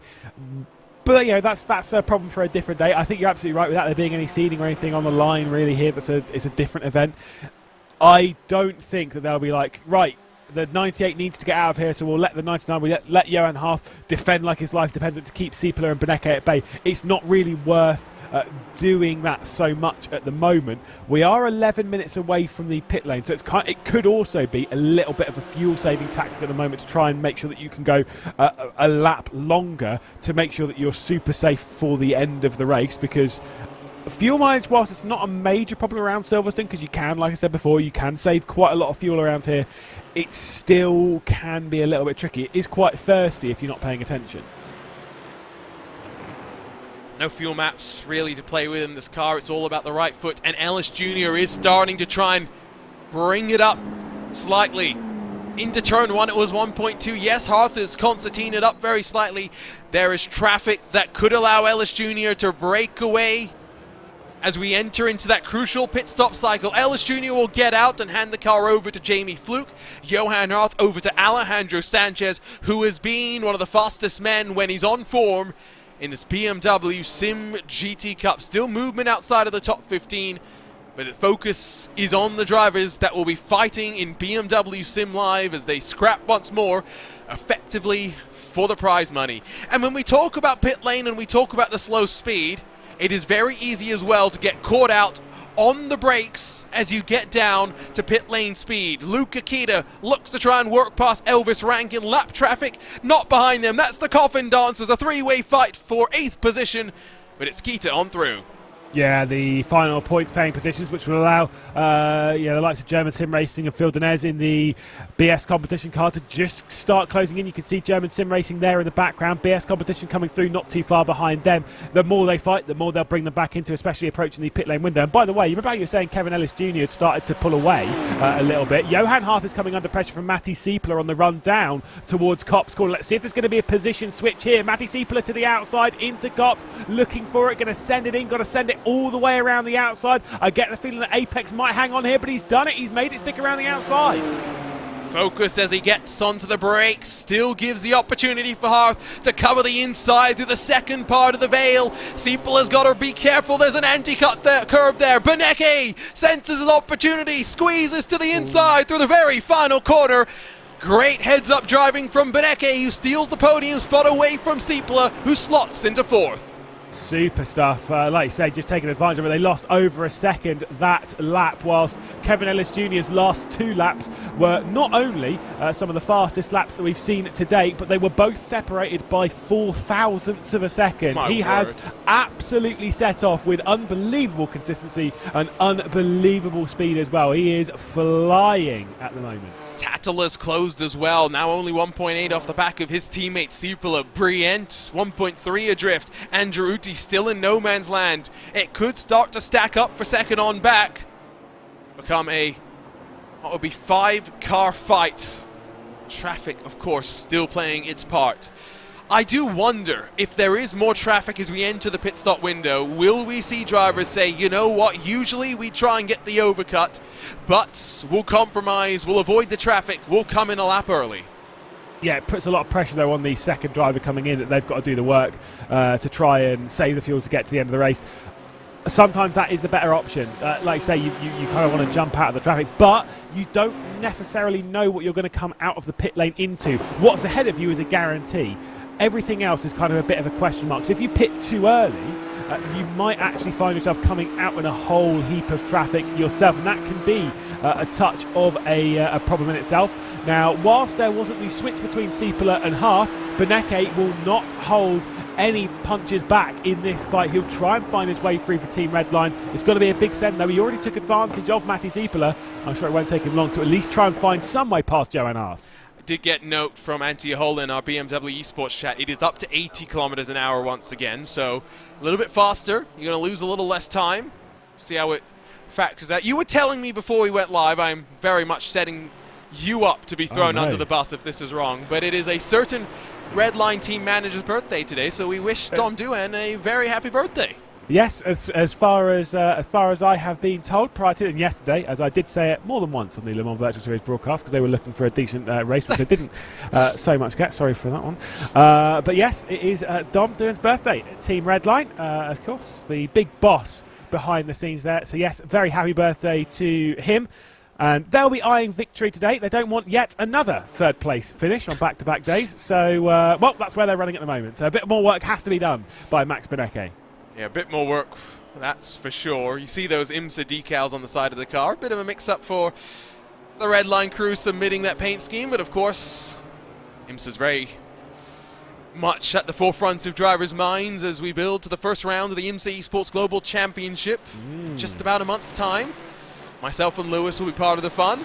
It is going to be exciting. More news to be revealed this coming week, so stay connected on all your favorite social medias to the world of VCO Esports, as well, of course, as IMSA, as it builds to its final rounds of the season, heading to the Michelin Raceway Road Atlanta. And this is the worst place possible to catch the traffic as well. At the very end of the Maggots and Beckett's complex, Beneke will not be able to take advantage and close. It's Tattler that will gain the most out of this, almost within drafting range. Yeah, look, you can see flashing of the lights, basically telling that car to get out of the way. It's PSM Red that sort of sat in there. I mean, this is going to be pretty much a barnstormer race. I'm surprised that Beneke wasn't able to at least try and take some form of advantage out of Johan Half. Because you're absolutely right. The last place you want to catch traffic is in the middle of Maggots, Beckers and Chapel. You do not want to catch it in that section. It's so risky, it's so scary because of the pace differential between those that have got the car set up on the limit and those that are trying to figure their way through this vehicle. You can see visually the gap that Kevin Ellis Jr. has been able to build up in that 98 machine, looking to become the third car this season to go back-to-back, which when you think about it, when you think about the strength of field, the craziness of the races that we've had, is remarkable. Yeah, absolutely. Of course, BS competition were the first to do it. Then Team Redline, Apex, they could add their name to that list. I am genuinely surprised that we had even one back-to-back winner. Exactly. I thought we were going to have different winners in basically every single race because of how open this is and how many drivers and how many teams can genuinely compete at the front and genuinely compete for victory. But like I say, looking for another back-to-back victory. And yes, I know there were issues for Williams, etc., etc. But outside of that, Apex properly dominated at Barber. And now that they've broken that slipstream, it's kind of back in their hands to do the same thing again here. And realistically, the shake-up, the way that Sim Live looks, whether or not it's a win and you're in championship versus a season-long points championship, it's not going to look too different to how it's going to look when we get to the end of October. No, and that's fine, because the best teams always rise to the top. So that's fair enough. I'm curious to see which other teams might be able to sneak their way through. I think going into next round at Suzuka, I think we might almost basically know what the 12 cars are really going to be, with the outside of any major drama. With it being a long season, with it being the commitment that they've had through the season, they've worked their way in. I don't think we're in for too many major surprises, but Suzuka is a track that does deliver the odd bit of drama, so you never know. Well, really, I think it's the point at which either Kova, it's which two Kova drivers make it is the main intrigue for what we've got left in this championship, and I think both cars have won. All four drivers at one point or another have won for Kova, so I mean, consistency has led Alander and Siepeler to be where they are. I don't know what you really do other than let them go out there and do their thing one final time. Suzuka, of course, will have its own story to play. Should be a fascinating one. 2 minutes to go to the top of the hour, so maybe one more lap, and then the pit stop window will open for the front runners. Those further back in the field, maybe those a little less adept at fuel saving, maybe a little bit heavier on the right foot, already starting to peel down onto pit road, but we know these drivers will want to go as long as possible. Yeah, I want to take it as late as you can go. If you can get to 58 minutes, maybe even 55, that's good. It relieves pressure from your other driver. Yes, you might actually end up losing a little bit of time shorthand, and that's okay. Just accept it. This is awkward. This is very, very awkward. Jumps out of the way in the final bit of it. But that was a slow exit. This could be the switch. Half under pressure from Beneke. And it's a good run from Tattler as well. Well and truly there. But here comes the battle. The Frenchman versus the German. Beneke versus Hearth. 3 wide because Siepeler wants a bit of the fun as well. In towards Stowe. You've got to be careful if you're on the outside. Kova will back out of that. Beneke sent it, committed. And Hearth has no option but to slide in the middle. It's Beneke up to second. just an awkward bit of lap traffic. It's not the last we'll see of that in this race, I can guarantee you that. But Max Benecke up to a very important second position for him in the number 71 red line car, which potentially the last couple of laps that we'll see him in this race, because of course he'll jump into the pit lane. Patrick Holtzman will take over. Johan Harth is trying to find his way back through. Matty Siepler also, and look who's looming in the background. Thomas Tattler is right there as coming into the pit lane. We've got Luca Kita, we've got Ville Hartonen, and we've also got the German sim racing car as well into the pit lane. It is that time when it will get busy on pit lane. Almost bumper to bumper, 4 cars. Tattler's there, Brient's now only 2 seconds back as well. Plenty to fight for, and Benecke feels the need to break the toe. Dinez will roll to pit lane, indication, of course, of how hard he's been pushing. No move offered from Harth, but we know he loves the fisticuffs. Oh yeah, this is going to get dicey between these two. I think this is the last lap we'll see them in. I think we'll see them in at the end of this one. Of course, you can do a fair amount of fuel saving around here, but I'd suspect any more than this might be a little bit overkill. You can see here just a lap traffic just getting in the way, and then I think almost getting drawn into it was Johan Harth, and that's why he had such a poor exit out of Chapel onto the hanger straight, and it was a fairly easy move from Max Benecke at the end of that. I kind of say that. He did have to properly throw it into Stowe and also worry about Matty Siepler on the outside, but it was beautiful in the end. And sometimes when you're alongside, when you're fully there, the outside line through Stowe is the faster one. And I think to some degree Harth had to do the same thing, to say, okay, you know what, just watch here, you'll see. Lets Benecke go, and then instantly finds the room and slides up. He did not want Siepler having any sort of an opportunity. Will they pit, though, as they come into Stowe? Will Ellis Jr. peel to the right-hand side? He'll dive to pit lane. Was Benecke able to save some fuel and bide his time? No. The field dives to pit entry. They'll do it in synchrony. Such an awkward pit entry as well. It is one of the most awkward. Whilst there is no contact on in the pit lane, in the actual pit boxes, in the fast lane there's a little bit, fair enough. But that pit entry, contact's still on, and you're trying to pick your braking point out, and it is a heavy braking zone into the pit lane, and the likelihood is that 9 times out of 10 you might actually not brake hard enough and bump the car ahead, and that's really a big problem for them, because it will push them over the speed limit, which is a tactic which some people might use for their own. But yeah, in that sense, it's a little bit dicey. Lewis is having fun today. I think it's the most fun that we've had with him. Throwing the tactics out there, the shade. Yes, because you know you're not coming back, so you know you don't have to watch anything that you say, because you don't have to get in trouble. So you can see the field in. About 30 seconds and counting for them. It is everyone in as well. There is no one that will be able to extend any further than this, you would have to assume. Up on the jacks goes Fluke, having taken over from Ellis Jr., and they will all do that. Will it be for 2? Will some take 4? We are about to find out.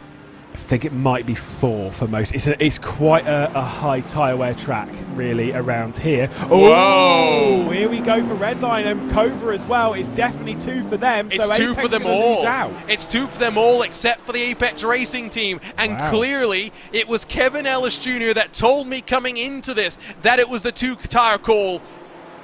They have seen something in the track conditions. They have decided it is a 4-tire gamble. Yeah, I mean, to be fair for them, they've taken 4 tyres and they're not right far there. behind.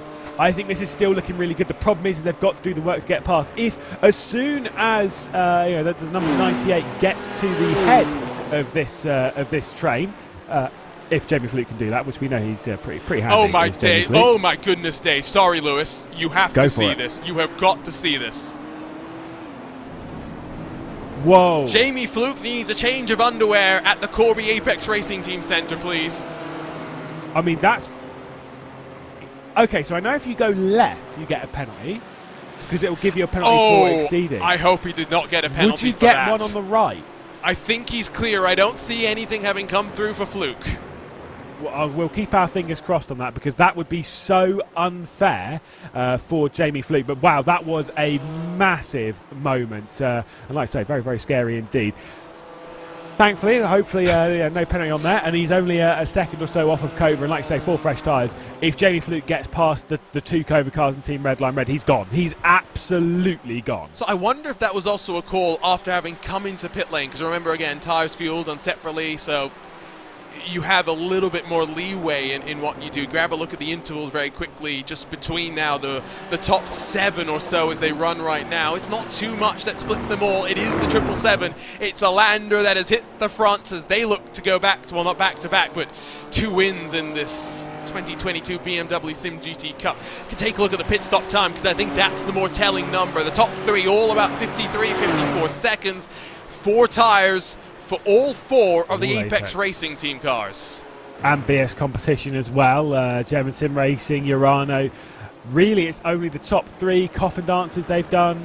They've done 2 tyres as well as a couple outside of the top 10, but really in that points battle, it's just those 4. Everyone else feeling the need to take 4. Maybe it's a little bit hotter than they were expecting as the track surface. Obviously, that will wear out your tyres a little bit faster. You can see the BS competition car at the moment. Rainer Talvar back behind the wheel, trying to get them back into the points after an issue on the very, very first lap.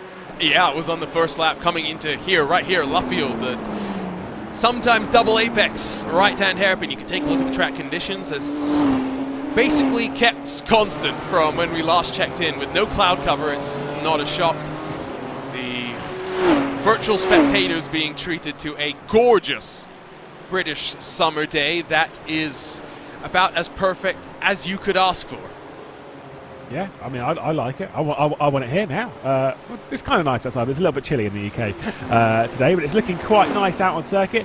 Great race conditions, nice and open on the strategy as well. We always say it when we come and do these BMW SIM GT Cup races, we want it open on strategy. Again, traffic on the exit of Maggots and Beckett. Sorry, Lewis, but it keeps happening while you're talking, and it's going, I think, to be a moment that leads to the decisive moment for the race win here today. Holtzman and Alander are looking to run away from Ahola.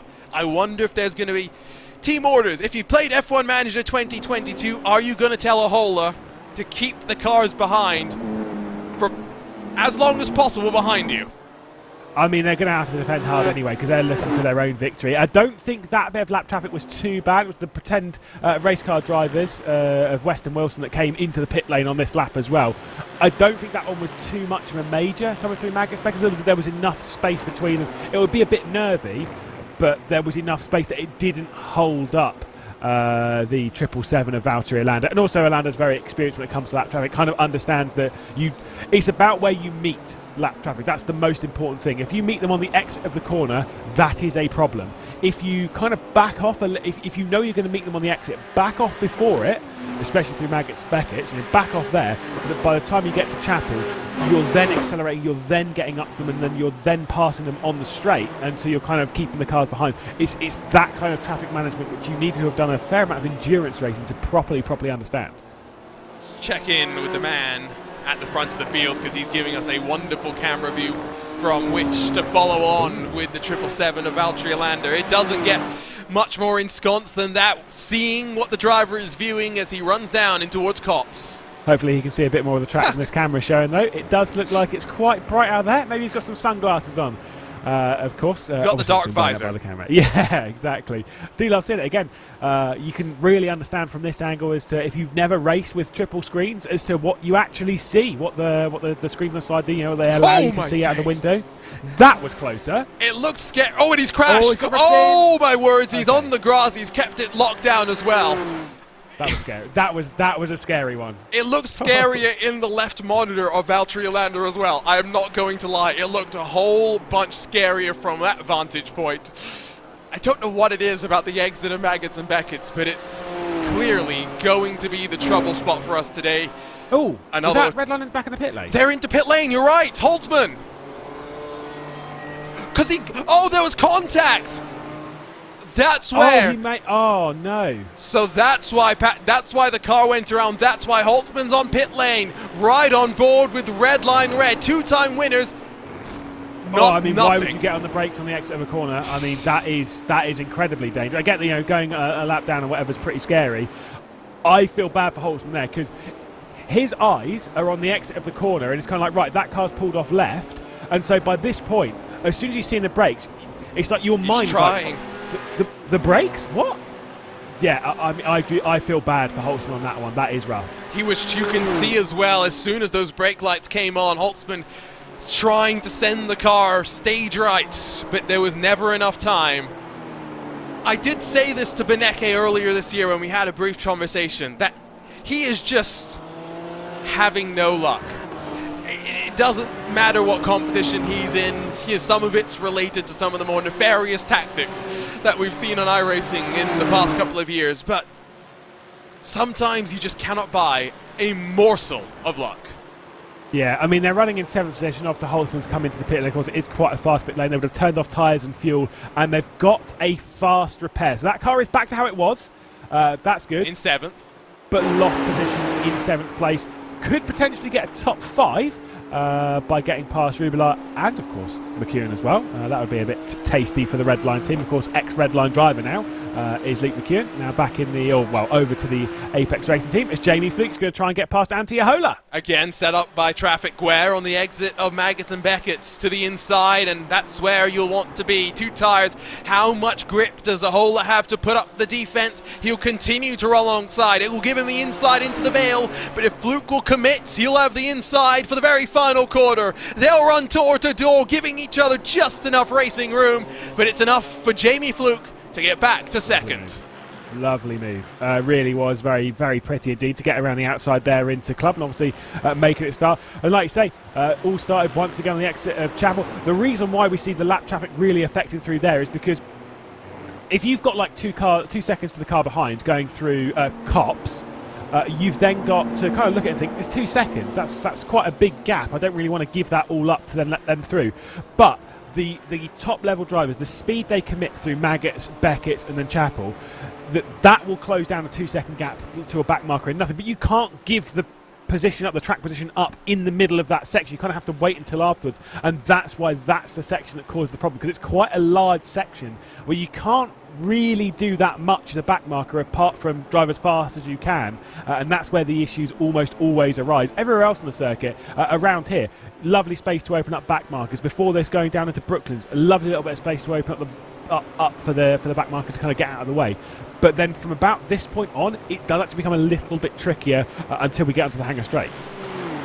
I did say at the start of this race that maybe it wasn't as bad as Barber, and while that is true, you are right that there are plenty of bottlenecks for traffic, and this of course is going to be the place where there is most disparity in speed, right? When these top drivers are so confident, so talented and able to carry more speed, whereas you and me, we're going to be just worrying what the car is going to do as we balance the weight transfer from left to right. So it is the most dangerous point on the track for it, that is for sure. Just a reminder as well, these are public races. Anyone can take part in it, and that's why we see the changing grid from week to week, from round to round. So if you want to join the fun for 2023, it's not too late to start your iRacing career. New memberships are 40% off. Head to iRacing.com to learn more.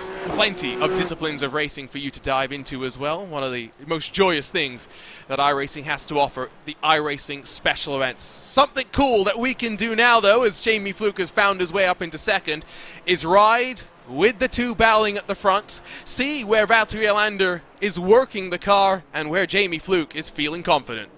You got to say, Valtteri Alander's looking very smooth. Of course, being on just 2 fresh tyres on the left-hand side of those pictures, trying to be a bit smoother, trying not to wear out the 2 tyres that weren't changed, which will be the right-hand side tyres that won't be changed. Or no, would it be front or rear? What would you change around here? I think they were doing left sides only. It's got to be left side only. Let me drop the message to the off guys. Off you go. Try and find out what's been going on. But yeah, it's nice to kind of see those slightly differing strategies. But you can see how much smoother he's being. Obviously, keeping along with him in the background. Antti Ahola trying to hang on those 2 Cova cars, running the 2-tyre strategy. Got to say with Jamie Fluke, we've got to throw it out there. I can see that he's not on the standard rig that we normally see, because there is a wall there, and a wall that is missing something. Yes. To the Apex Racing team. It's a wall. Let's get some track maps on there. It's perfect. Jamie has found his new home. This is going to have to be the rig he is in for the rest of the time. My main source of information from Cova is working on something else, so I have to go somewhere else to find that information. Oh, no. Yes, we'll go around in circles until we figure this one out, but it's going to be fun. getting word we'll have a chat with Kevin Ellis Jr. soon as well, so we'll talk about that call in terms of the compounds. Already, though, the gap has been brought down by half a second in, 3 laps? As yes, Cover's had a bit of traffic to deal with, but Fluke's got to deal with it now as well. Yeah, everyone's got to deal with it a bit. If someone's got through it ahead of you in your battle, you'll have to go through it as well. It's, it gives, it takes. Obviously, there's better positions to find that traffic, but in this case, it is what it is. Does get out of the way quite nicely from the head of Jamie Fluke there, who manages to pass and drags through Antti Ahola as well. It's going to be a pretty tight fight, but watch out as well. Alejandro Sanchez, we know how fast he is, and he is charging right to the back of this. It's going to be back to being a 4-way fight. Cover versus Apex for the win. Race control update. The incident that we saw with Team Redline has resulted in a 20-second penalty to be handed down to the other car involved.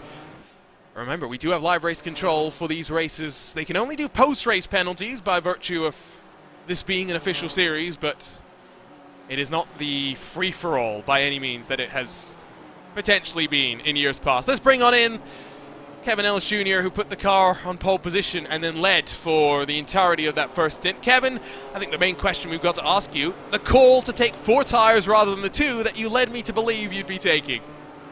Yeah, that was the original plan, was to take only 2. But yeah, as the stint kind of went on there, track just didn't really come to us the way we expected. I was good on the tires percentages-wise, but it just wasn't quite what we were looking for to only take 2. So I elected to go for 4. Obviously, iRacing made the change as well to where the tyres change a little bit quicker, so that saved us another couple seconds. And yeah, now Jamie's only within 2 seconds of the lead car. So yeah, it's going good so far. Different sort of a BMW SIM GT Cup race to the rest of the rounds, especially to what we had at Barber. How do you reflect on that race and getting the car to the top step of the podium for the first time this year? Yeah, Barber was really hectic. We kind of knew that coming in. Like, when we saw the race wasn't going to split, it was one of those things that we were slightly concerned about. Obviously, the same's happened again today, but so far we've only really had one guy that's been a little bit off with us. Everyone else has been really nice, accommodating, moved over and had their heads switched on. So yeah, obviously we're looking at going back to back today. Fingers crossed Jamie can keep it on the road and keep Alejandro behind us. It's going to be a little bit of a unique situation having 2 Apex cars fighting for the win. It's not something that we've had the pleasure of having too much this year. So yeah, we'll see how we manage that. Obviously, we've got systems in place to make sure nothing silly happens. But all in all, it's looking like a good day. I'll say that much. I was going to ask why the split up of you and Alejandro for this final round. I guess because you two are looking good in points, and it's helpful then for Jamie and Johan to have a little bit of boost to get up there as well. Yeah, 100%. That's exactly it. Alejandro have had 3 podiums in a row and 1 win, so we definitely feel like we're probably the 2 most comfortable at the moment. We can put the most time in out of everyone as well. So we thought we'll split Alex and I up, and so far it's worked really well. Obviously, Alejandro's probably the quickest out of the lot of us in this car, especially around here. But he was in Italy until roughly, I think, 6 a.m. this morning, so he's literally had to rock up and get back up to speed after being away for 5 days. So that's why Johan had to qualify and start. But Johan done a great job in the first stint. Me and him managed to sort of coordinate the start there and control the race. And so far, as I said, it's looking like a really good day for Apex. Carrying on from where we left off with the ERL Fall Cup last week. So yeah, it's been a really good week for the team, and yeah, I'm just so happy to see us up the front and doing well. One final question, and then I'll let you go, because I think Jamie is ready to start battling here. Yeah. Open house, September 25th. What are people in for when they come and visit the home of the Apex Racing team? Yeah, so obviously you get to meet some of us for a start, which is obviously the highlight. No, I'm kidding. We've got a bit of hot lap competition going on. There's, I think there's a bit of like a heat competition as well, like a sort of like a knockout stage kind of thing. A bunch of heats that will go throughout the day. Obviously on the VRS rigs, they've got full VRS hardware on them. And we've also got a free barbecue outside for anyone who's hungry while they're here. And there's also a cash bar as well. And yeah, generally it's going to be a good day. Almost like a little bit of a mini Sim Expo, we're hoping, is kind of the atmosphere that will give off. The tickets are beginning to sort of dwindle down now. We've not got that many slots left, so the reception's been really good. We're really excited to see everyone fill this place and finally have it open after the last year of sort of building it and getting everything in place. So yeah, really excited for next Sunday. It's great to be able to have sim racing communities meet together once again. We'll let you go off. Congratulations on the pole position. We'll see how the rest of the race goes, Kevin. And with Alejandro now past Antti, it's going to be a fun fight to the very end. Yep, thanks guys. My heart rate is starting to go up again, so I best go back. And to that point, Lewis, I think it's more stressful to be out of the car than in the car for all of these drivers. Yeah, I had a chat with Jone Simijic about that yesterday, post-race of the Le Mans Virtual Series, and he was saying that in the car, you're actually pretty calm. Out of the car, you have no control, and sim racers aren't very good with that. And so, yeah, your heart is racing generally more out of the car. You watch your teammate, you're hoping they can do the work. You can't do anything more. You've done your job. You've got to trust in your teammate of Jamie Fluke to get on with it. But we know how fast Jamie Fluke is. My fear for Fluke, in a sense, less so for the Apex racing team, is that, well, who's going to be charging down and how fast is Alejandro Sanchez at the moment? I wonder if Jamie Fluke will get past Valtteri Landa before Alejandro Sanchez gets there. I don't think he will, and so then he's got to... I know obviously they'll work a little bit together, but still, Alejandro Sanchez is looking for his own victory this season. Yes. And I think if Fluke does not get past on this lap, it's going to be a fun fight to the end. I don't know who will come out on top. Sanchez has maybe shown more speed in this car this season. That's not to say Fluke does not have the talent to be adaptable. We've just maybe seen him focus more on other competitions, such as the ERL, where Apex have just come out on top against Team Redline. Adaptability so important in that competition. Sanchez will now close within 1.5 of Alander as they sweep through the village, and you can see that Alander is struggling just a little bit to keep the car tight and to keep the car turning when he wants it to. Yeah, that's the legacy, of course, of taking just 2 tyres rather than 4, comparatively to what Apex have taken during this race. It's white, you know, on a hot day around a circuit which wears them out. I would prefer to have 4 on a day like this, and it's why I'm kind of surprised that we didn't see this lot also take 4. Obviously, we heard maybe 2 tyres with the right strategy, but you know, it is what it is. We'll find out by the time we get to the checkered flag. The 98 has a lot of work to do, and as much as he's closed up, as much as Jamie Fluke is faster than the car of Valtteri Landa, it is not an easy car to get past. You're approaching a point where you can make a move into Cops. It's a brave one if you can send it in there, but it's more this section where you build yourself up onto the hanger straight, maybe hope for a little bit of lap traffic to help its way through, but onto the hanger straight and down towards Stowe. That's the ideal way of making your way through. So out of Maggotts and Beckett's, they've had a few laps without any traffic issues. You can see the wheel movements for Alander, very minimal wheel movements through Maggotts and Beckett's, trying to scrub as little speed as possible as they power down the straight in towards the uphill climb into Stowe. Still closing is Alejandro Sanchez. 707 of Ahola has been left very much out to dry. It will be Luke McEwen in that Apex Racing Team 97 that will be looking to move his way forward. We did allude to it, but McEwen joined Redline earlier this year, left us rather abruptly, if we're being honest, earlier this week, and then a couple of days later announced as the newest member of the Apex Racing Team. What a way it would be to start with a top 5 in this BMW SIM GT Cup, potentially even a podium if the tire situation falls and Kova struggles in the closing stages. But behind them, Lewis, it's fair to say there are big gaps through the rest of the field. Oh yeah, there certainly are, bigger than what we would be used to. Got to say, BS Competition are closing in on Urano Esports for the final position inside the top 10. Alexei Nesov under pressure from Talbot, but the big story at the moment is Alander is under pressure from Fluke, very close coming up towards Brooklands. Fluke's going to look to the inside. This is as close as he's been. He's going to send it in there in that number 98 Apex Racing Team car. He's got to make this one stick here. He's got the outside line as they head through Luffield. So where we saw contact on the first lap of the race between BS Competition and Redline, all the way around the outside of Luffield. The advantage swings its way to Jamie Fluke, as does the race lead. He hasn't done it yet, though.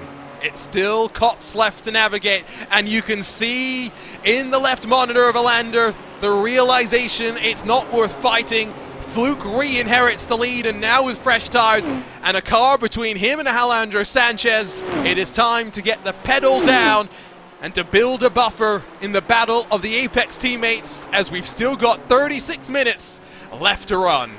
Yeah, plenty of time left to go as to see who's going to come out in on top in a race like this. Still lap traffic just ahead of them at the moment. Could cause a little bit of a problem coming through Stowe. They are pretty close. We'll see how much they close, and you can see how much later on the brakes Jamie Fluke is. This could cause a problem if they don't jump out of the way now. Oh, it's going to be very close on the exit of the corner.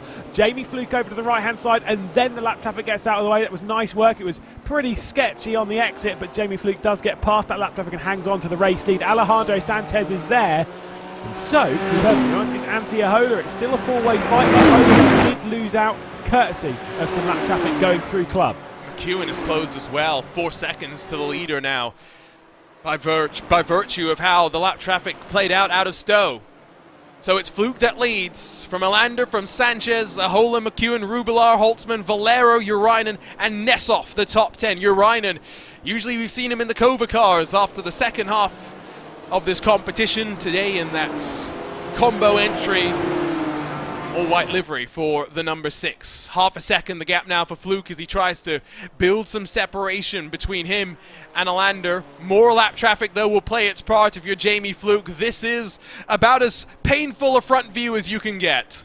Yeah, straight on the inside, though, going into Luffield. That's really good stuff just to clear them. I think all three will get through on that car before they've departed. Yes, they do indeed, so they're allowed to take that optimal line on the exit. It wasn't a great run, got to be said, from Valtteri Alander, and Alejandro Sanchez have a couple of those ahead of him, and Sanchez will definitely find his way through because, I mean, he can be ruthless when it comes to those moves. We've seen that time and time again, and we saw that in the first round of the season, that incredible fight against them and Team Redline. Alejandro Sanchez with a lot of work to do, though, to try and find his way past Valtteri Alander, who I will say is doing a great job. I thought Jamie Fluke was going to be gone straight away. That is not the case. I do think traffic has helped. I think the way and the corners at which they have reached the traffic has helped the gap stay close. Now we'll find out how much it's going to grow. I got word from Matti Siepela, by the way. They only did left side tires, but they report very similar things to what Apex are saying, where just taking 2 tires is not holding up as well as they anticipated based on testing, and that is why I talk about this so much. There is a difference between your team testing. No matter how much you try, it can only get so close to replicating a full race simulation.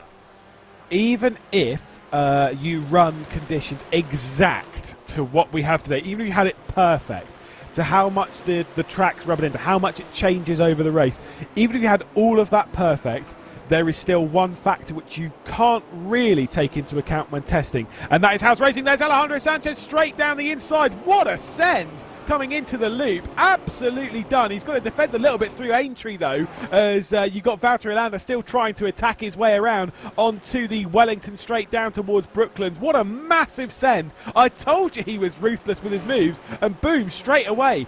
Valtteri Alander doesn't fight it immediately coming down into Brooklands, and that was a big one straight away on the replay. Wipers going for some reason. Alejandro Sanchez, he is through. You don't need to make the apex... well, you don't need to make the corner, if you know what I mean, when you are that committed and that decisive with how you get it done. Help, yes, from both sides. 1.1 the separation in towards Kops. Nessoff jumps in front of Urainen. Crucial as Reina Talvar continues to close as they battle for the final point in this penultimate round of the BMW SIM GT Cup. And now impetus on the side of both Jamie Fluke and Alejandro Sanchez as they try to run away and make it an Apex Racing team fight for the lead of this race. Yeah, and I wonder if Luke McEwen can find his way on the podium. There he is in the background. Could we see an Apex Racing team 1, 2, 3? That would be a pretty impressive story, a pretty good day for the Apex Racing team. I mean, all 4 of their cars are inside the top 10, so it's going pretty well. There's a bit of lap traffic. Whoa, hello. Right on the nose as well, coming through. That was Jamie Fluke, nearly getting into the rear end. I think that might have been the... I think you're right, and it's just gone off.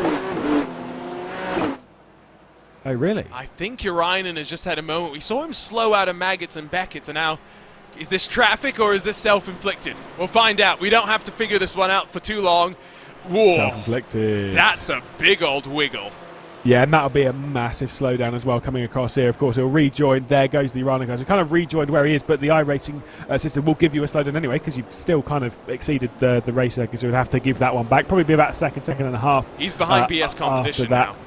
But yeah, exactly. The fact they had to lift off at all, Rainer Talwar wasn't that far behind. So even for a second and a half, that BS competition car's coming straight through. So, Urainen out of the top 10. Recovery drives for Urano and BS will see them salvage at least something out of this race. McEwen now only 1.3 off the back of the Kova machines. And they're in danger of losing draft to Fluke and Sanchez, who continue to use the benefit of the 4-tire gamble to run forward. Remember last year, Lewis, how we really didn't have much variance in strategy. We've had a lot of it this year. It is made for some really compelling racing. Yeah, and that's what's kind of made it so open, and it's what we like. We like to see the openness on strategy. I still would maintain... Which round was it? Was it Watkins? I think it might have been Watkins, Glenn, where we saw all three of the strategies out in proper force. Yes, it was Watkins. Where we had no tyres, 2 tyres and 4 tyres. Road Atlanta also had that as well, where it was pretty open on that side of things. This is just basically between 4 and 2.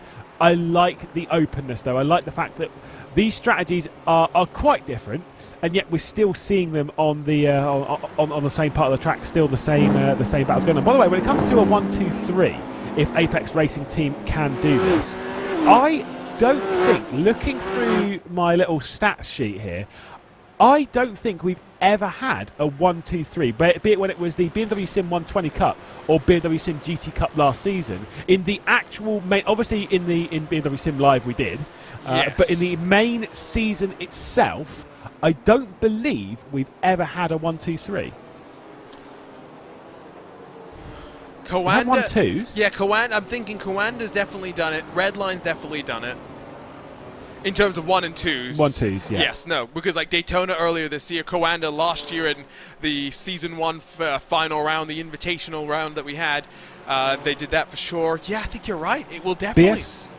BS Competition did it in the first season in the 120 Cup at Nürburgring. Right. Redline did it in the first ever race we had at the Daytona International Speedway back in 2020. No, they've made Daytona their stomping ground in this BMW Sim whatever competitions we've been having. Yeah, and like I said, they did it in Season 1 as well. That year they did it twice in Season 2 at Mount Panorama and Monza back-to-back. But there's never been a 1-2-3, which I find interesting, that Apex could be on the cusp of being the first team to do it if Luke McEwen can get his way past Antiola and Valtteri Lando. Although let's not get too far ahead of ourselves, because that is going to be very, very difficult. Given the ease with which Sanchez was able to throw the lunge, and the prowess that McEwen does have in GT3 cars, I don't know. It's on. I think it's on. I think we're in for a fun fight, not just for the lead, but for the final step of the podium, potentially history in this BMW Sim GT Cup as well. Lewis loves a good stat, so it's no surprise that he will come through when he needs to. Half a second between the top two, and now well and truly clear of Alander and Ahola, struggling at this stage of the race as the tyres fall away from them a little quicker than the competition around them. At the very least, though, it should be a lock for 4th and 5th for the Cobra entries. Yes, they are, like I say, just trying to hoover out some points. Like I said before earlier on the broadcast, because I don't really think too much about the about going to BMW Sim Live. We've still got this race, and we've still got another one to go. Don't think too much about that. Focus on the race at hand. Yeah, for Redline Red, oh no, they're gonna, they're not enjoying their time with traffic. I think you can tell what's going to happen here. Well, I will say that one is more on Patrick Holtzman. Look from up above, because I think that's the easiest way to get the sense of closing speeds. We will not slow it down, because that is deceptive. Yeah, so we'll see Holtzman through. So he's obviously following the slipstream. Yeah. I mean, that is quite aggressive on the brakes, I will say that.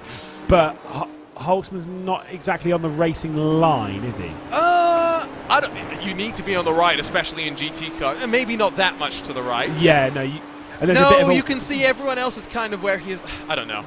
You can, okay, yeah, but if you do that ride on board again, you can see he wiggles quite a bit. I think he's focused on his own wiggling. The brake lights came on early enough, and I've said before with reactions and stuff in sim racing is that Yes. There was an incident in an event, and someone told me that a second wasn't enough time to react to something, and I said that's absolute rubbish. A second is actually way too much time. Yes, like you should be able to react to something in about like 0.2, 0.3 of a second genuinely, and at least start getting around it. The brake lights were on.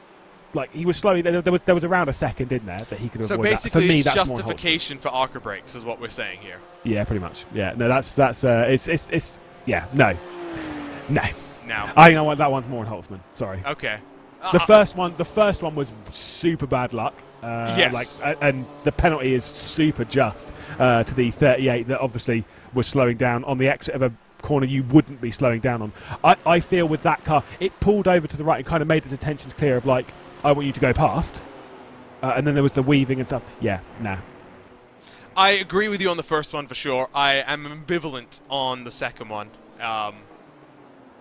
Yeah, I don't have as much of an opinion. McEwen, well, he could have thrown the same move that Sanchez did on Olander, thinks better of it, but all over the back of Ahola. And yes, to quote the great Murray Walker, the late great Murray, it's one thing to catch, it's another to pass. It doesn't look like it's going to be too much effort, though. Yeah, let's see. Looks to the inside, kind of half-heartedly commits to the first bit, dives it in for the second, drifts off the corner at Brooklyn's, just a touch, trying to get his way past Antiola. We've seen him move all the way around the outside of this corner, work for one of the Apex Racing Team cars, and Jamie Fluke a bit earlier on the race. This time not quite close enough, but really kind of pulling the 707 off the rear end of the 777 as they've got a little bit of lap traffic ahead, which might affect this battle. There's the look to the inside going into Copse, certainly not alongside enough to give that one a go. Yeah, there's some nerves down here. You can feel it. McEwen giving half-hearted looks a couple of times. Inside of Brooklyn works if you are truly alongside. If you're just a nose alongside, it's never going to work out. The car on the outside regains the inside for Luffield. It's as simple as that.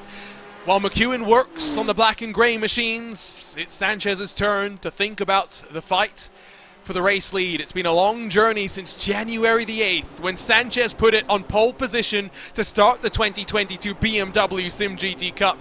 Now just 2 hours and 24 minutes left to go before the grid for BMW Sim Live is locked and loaded. Yeah, really, there is not long left in this championship.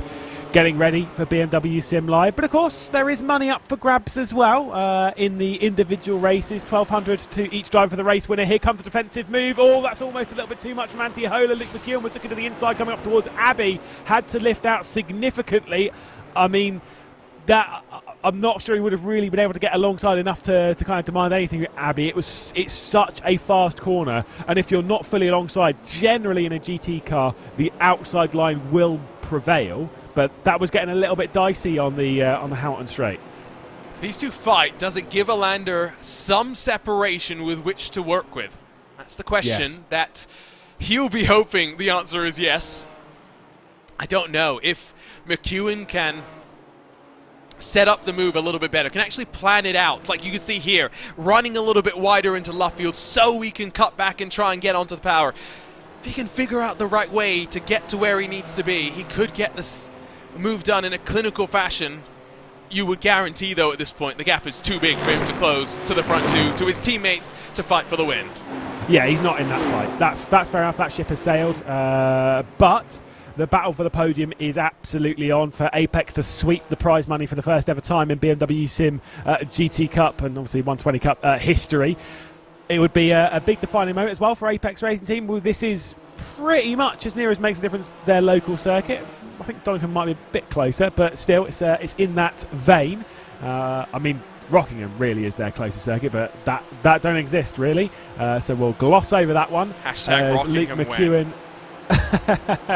It does still exist. I think they started using it again, actually. There's history behind that one. We'll talk more about it maybe off the air. 22 minutes to go, and as always, in a BMW Sim GT Cup race, it's finely poised throughout some very interesting storylines. From up above, we'll watch Luke McEwen work on the back of Antiola with the gap growing to third, up over a second now. 2 tires versus 4 tires.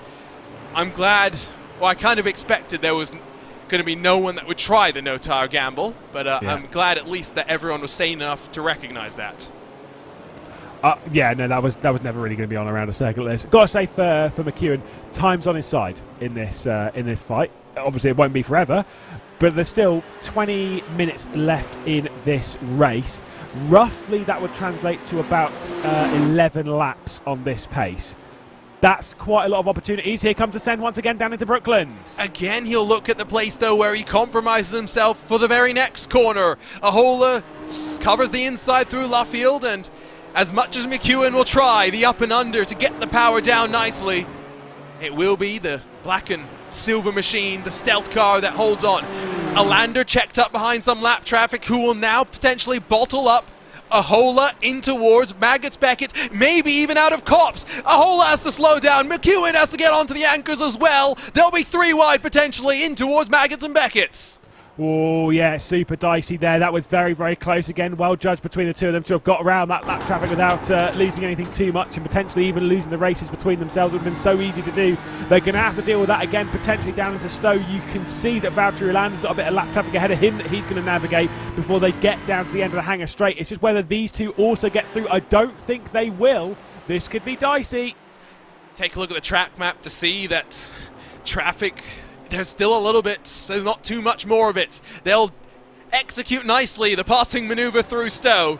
Keep the gap to Alander nice and honest, and McEwen still playing almost bumper cars with the rear end of Ahola. Not close enough to get it done just yet.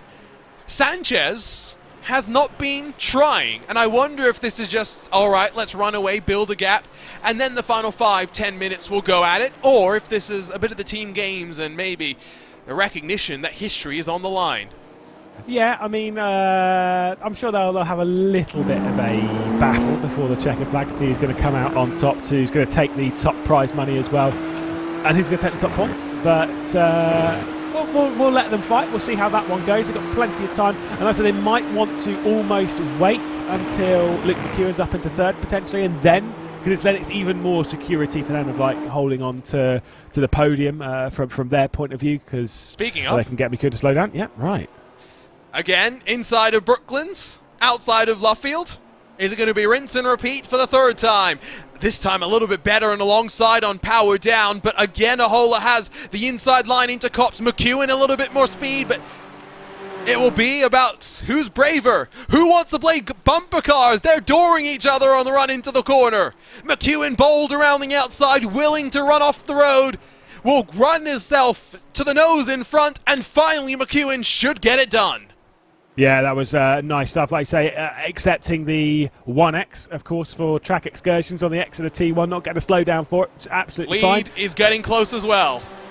Oh, bit of lap traffic as well. That's why. Let's see if Sanchez can get through. I think no, but that lap traffic is right in the way. The gap between 1st and 3rd went from about 4.5 to 3.5 in a moment, in an instant. They lost a little bit more time coming down through Stowe. McEwen Now, up to 4th now, sorry.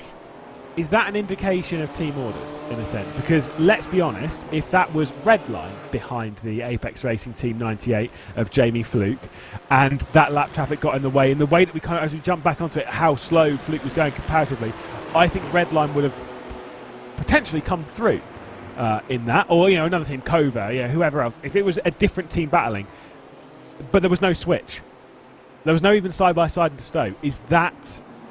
Does that show what's happening behind the scenes? Is there a little bit of that? I'm not saying like flat out team orders, but is there a little bit of that, like let's not fight just yet going on? I very much see the logic, and I'm one of these people. I as a purist of the sport, as a fan of motorsports, I hate team orders. As someone who's run on a team that understands the stakes for some of these drivers, I very much understand the necessity and the requirement for team orders for some. Lap traffic plays a bit of an issue for Alander. McEwen all over the back, 7/10 away from the podium. I have said before that with team orders, sometimes it's not people like we label it as team orders, but sometimes it's not even that. It could be Alejandro Sanchez just thinking, actually, no, it's even more simple. Sorry, I've got the message from Johan Hoth. Jamie needs points, Johan does not. Alejandro is locked in. Jamie Fluke will take the win, the $1,200, and the points for BMW Sim Live. I love the logic. It makes so much sense. Like I say, as a fan of the sport and stuff, I want to see them race, but also at the same time, even if there wasn't a rule in place that said no, you can't do mods, which by the way I've seen before in some series, I don't think it should be a rule in sim racing because it's impossible to police. But even then, if you're Alejandro Sanchez, you know that you're locked in, and you would know that your teammate, your friend, your one of the people that you kind of have to deal with a lot, they're not. So it's kind of like, actually, I'm going to do you a solid, mate to mate. I'm not going to race you. I'm just going to sit back here. I'm happy with second place. I'm happy with $600, for a day's work. Let's just go with that. Remember, there are two options in this situation because team orders will be applied whether there's a rule against them or not. You either get Fernando is faster than you. Do you understand the meaning of this message? Or you get let him pass. We're on different strategies. It's as simple as that. It's how do you want the topic to be framed for your audience. Let's not treat our audience like they're silly. I think that's the way that when you think about team orders from a rule-making perspective, you should center it on. And we don't get team radio in this. Everyone's using their own systems and stuff. There's other ways of communicating. I have opinions on that.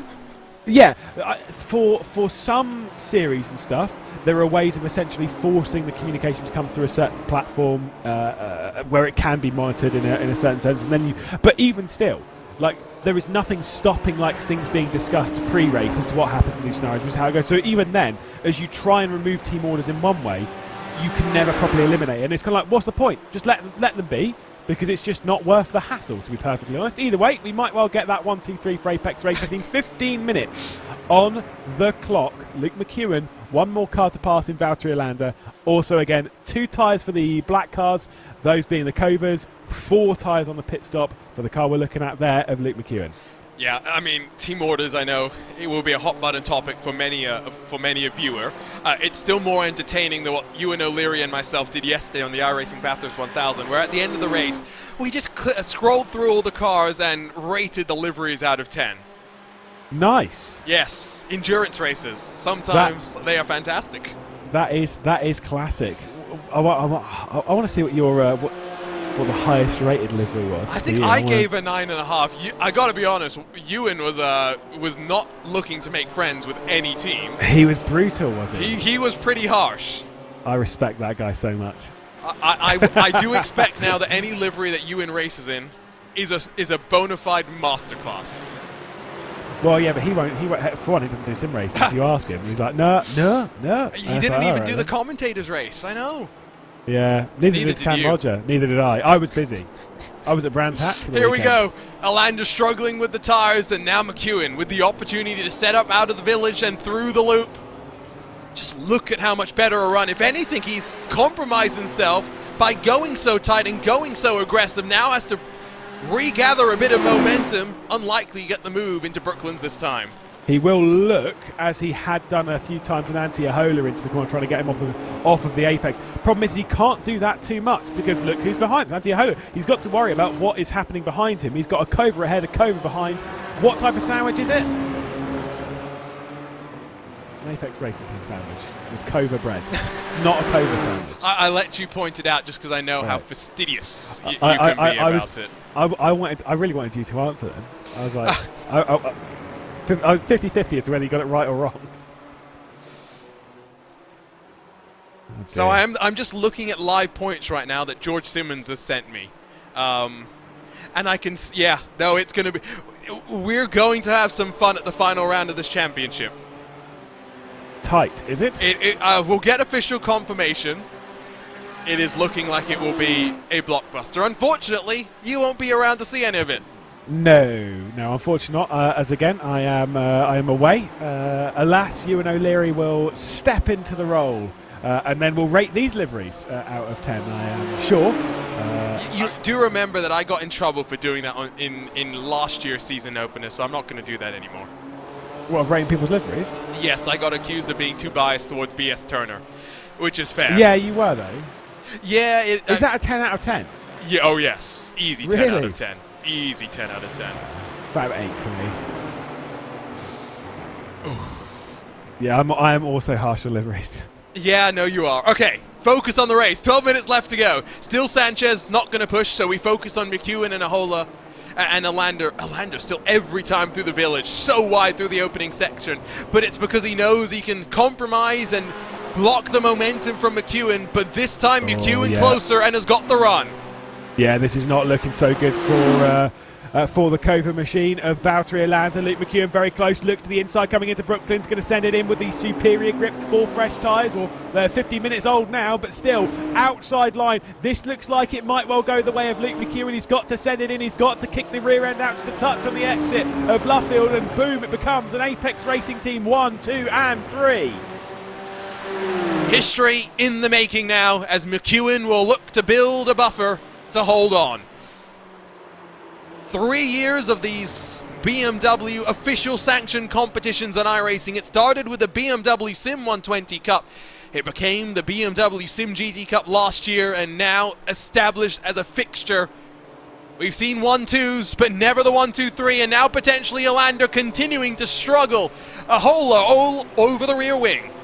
You know, we're going to, like, someone's going to tell us after the race, oh, well, actually, there was an affiliation between us. So that doesn't count. But still, Valtteri Alander and Antti Ahola potentially going to switch positions here as the 707 might, well, make its way up. I mean, there's definitely no team orders between these two. Look at this. Alander around the outside of Ahola to try and defend what is 4th position still. To be honest, just a touch. To be honest, there should be team orders because it's so close between Alander, his teammate Siepela, and a couple of others, potentially, according to the math of the Apex Racing team.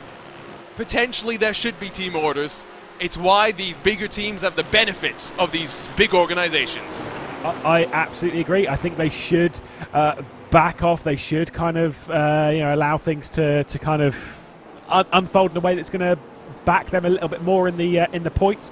Of course, both these cars have been victorious. The Nürburgring, Alander and Siepela taking the victory, and then of course at the Hockenheimring a couple of rounds ago, Ahola and Tattler taking the victory. So Cova have had a couple of wins this season, which does mean of all of the teams that have won this season, now the Apex Racing team look to win this one. I think pretty much everyone's won twice, with the exception of the Vecchio Lulham car that took victory in the first round of the season.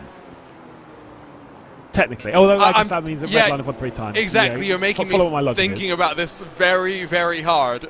Yeah, well, BS competition won twice, Cova's won twice. All teams have won at least twice if they've won. If Apex Racing team win this. Yes, no, we still got knock on the wood. We don't want that to be the commentator's curse that gets us, and we will be banned from ever visiting Corby. I don't believe the commentator's curse. I know, you just believe in bad driving. I do believe in the commentator's curse. Which was really bad yesterday, because I did say in an interview about an hour before the end of the Le Mans virtual race that the AAA R8G car was going to win in the GTE category, and then about 10 minutes later they disconnected. We won't talk about that. Valtteri Alander and Antti Ahola battling over 4th. And so we'll see if this one switches around at all. Like I said, there's definitely no team orders on the line here. They are just battling it out as hard as they can. Yeah, and I think maybe they have a little bit more firm grasp on the maths than I'm going to throw him under the bus. George Simmons seems to have done. We do congratulate George on his new role working in the F1 esports team along with the Veloce guys, head of engineering for them. 3 rounds to open that championship. 2 wins. Doesn't get much better, I guess, if you got the 3rd win. Yeah, like I say, looking pretty strong. But I think because the 3rd race was at Silverstone, I think they finished 3rd, if I remember correctly. But yeah, it's a pretty handy way to open one of the strongest championships in all of sim racing. So, each to their own on that one. I mean, I'd take it every single day of the week. A couple of wins to open out a not very long season. I think it's just 12 rounds in F1 esports. Yeah, let's go back in time, though. I do want to remember this moment. It felt very much like Schumacher and Barrichello as Luke McEwen was blocked, and then blocked some more.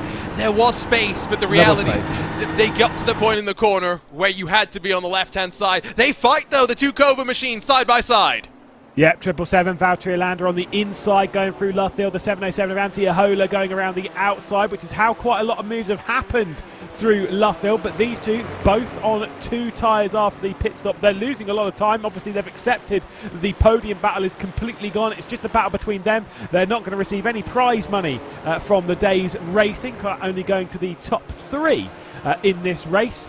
So it's really just between them. It's really just for pride, but it really is for points and for a position potentially in BMW Sim Live. They're happy to let their drivers battle out. They're happy to put on a bit of a show for us. I'm not complaining. I'll take a No, show me for neither. 6.5 odd minutes to close out this round 9. Me neither. We have crossed the world. We've gone to some fantastic tracks. We've seen plenty of great racing action. We'll finish in Suzuka, where passing is bound to be difficult. Saw a question in our YouTube chat about Lulham and Vecchio. They're 1 and 2 in the points.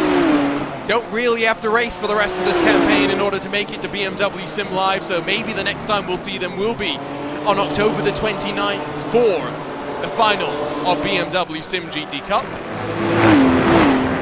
In a sterling season for them. Yes, they've only grabbed the 1 victory, but as long as you consistently accrue points, it's about all that you really need to do. So 777 versus 707, the fight to watch. There's also Gael Valero versus Patrick Holtzman, the battle maybe to watch here. Gael Valero, one of the newest promotions from the Apex Academy to the full Apex Racing team, duking it out with Patrick Holtzman, a 2-time winner this season.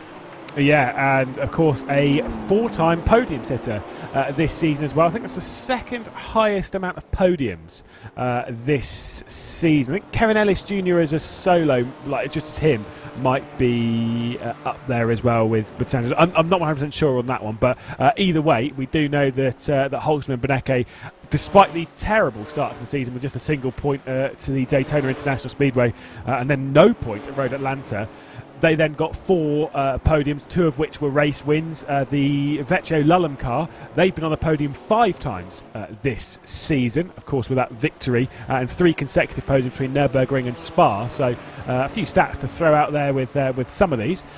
But maybe this is not the position that we would expect to see Holtzman.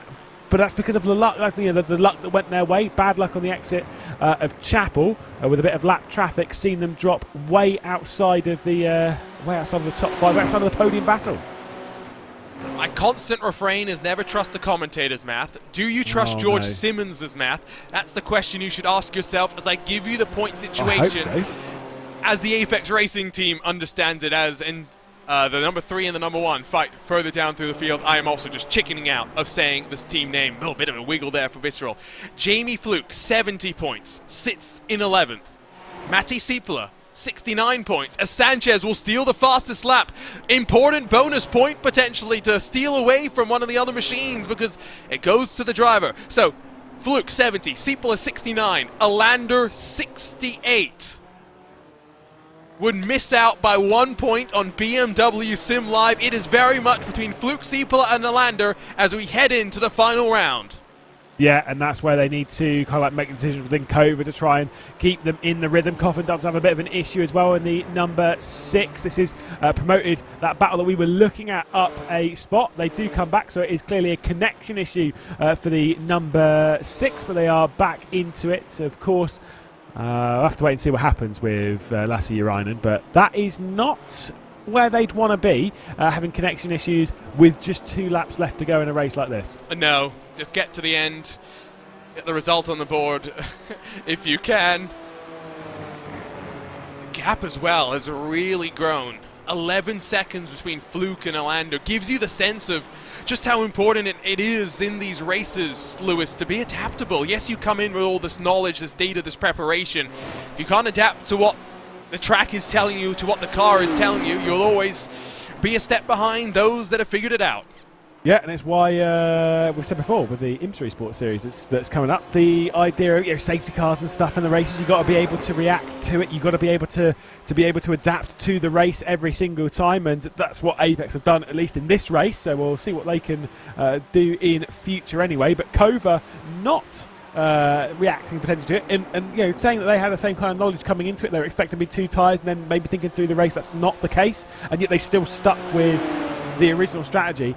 Sometimes you just got to adapt, sometimes you just got to try something, and alas, it's bitten them a little bit today. 4th and 5th might feel a little bit sour for the Cova team. We're definitely battling for victory this afternoon. But those sort of calls, they only go one of 2 ways. There's no in between. It's either hero or zero.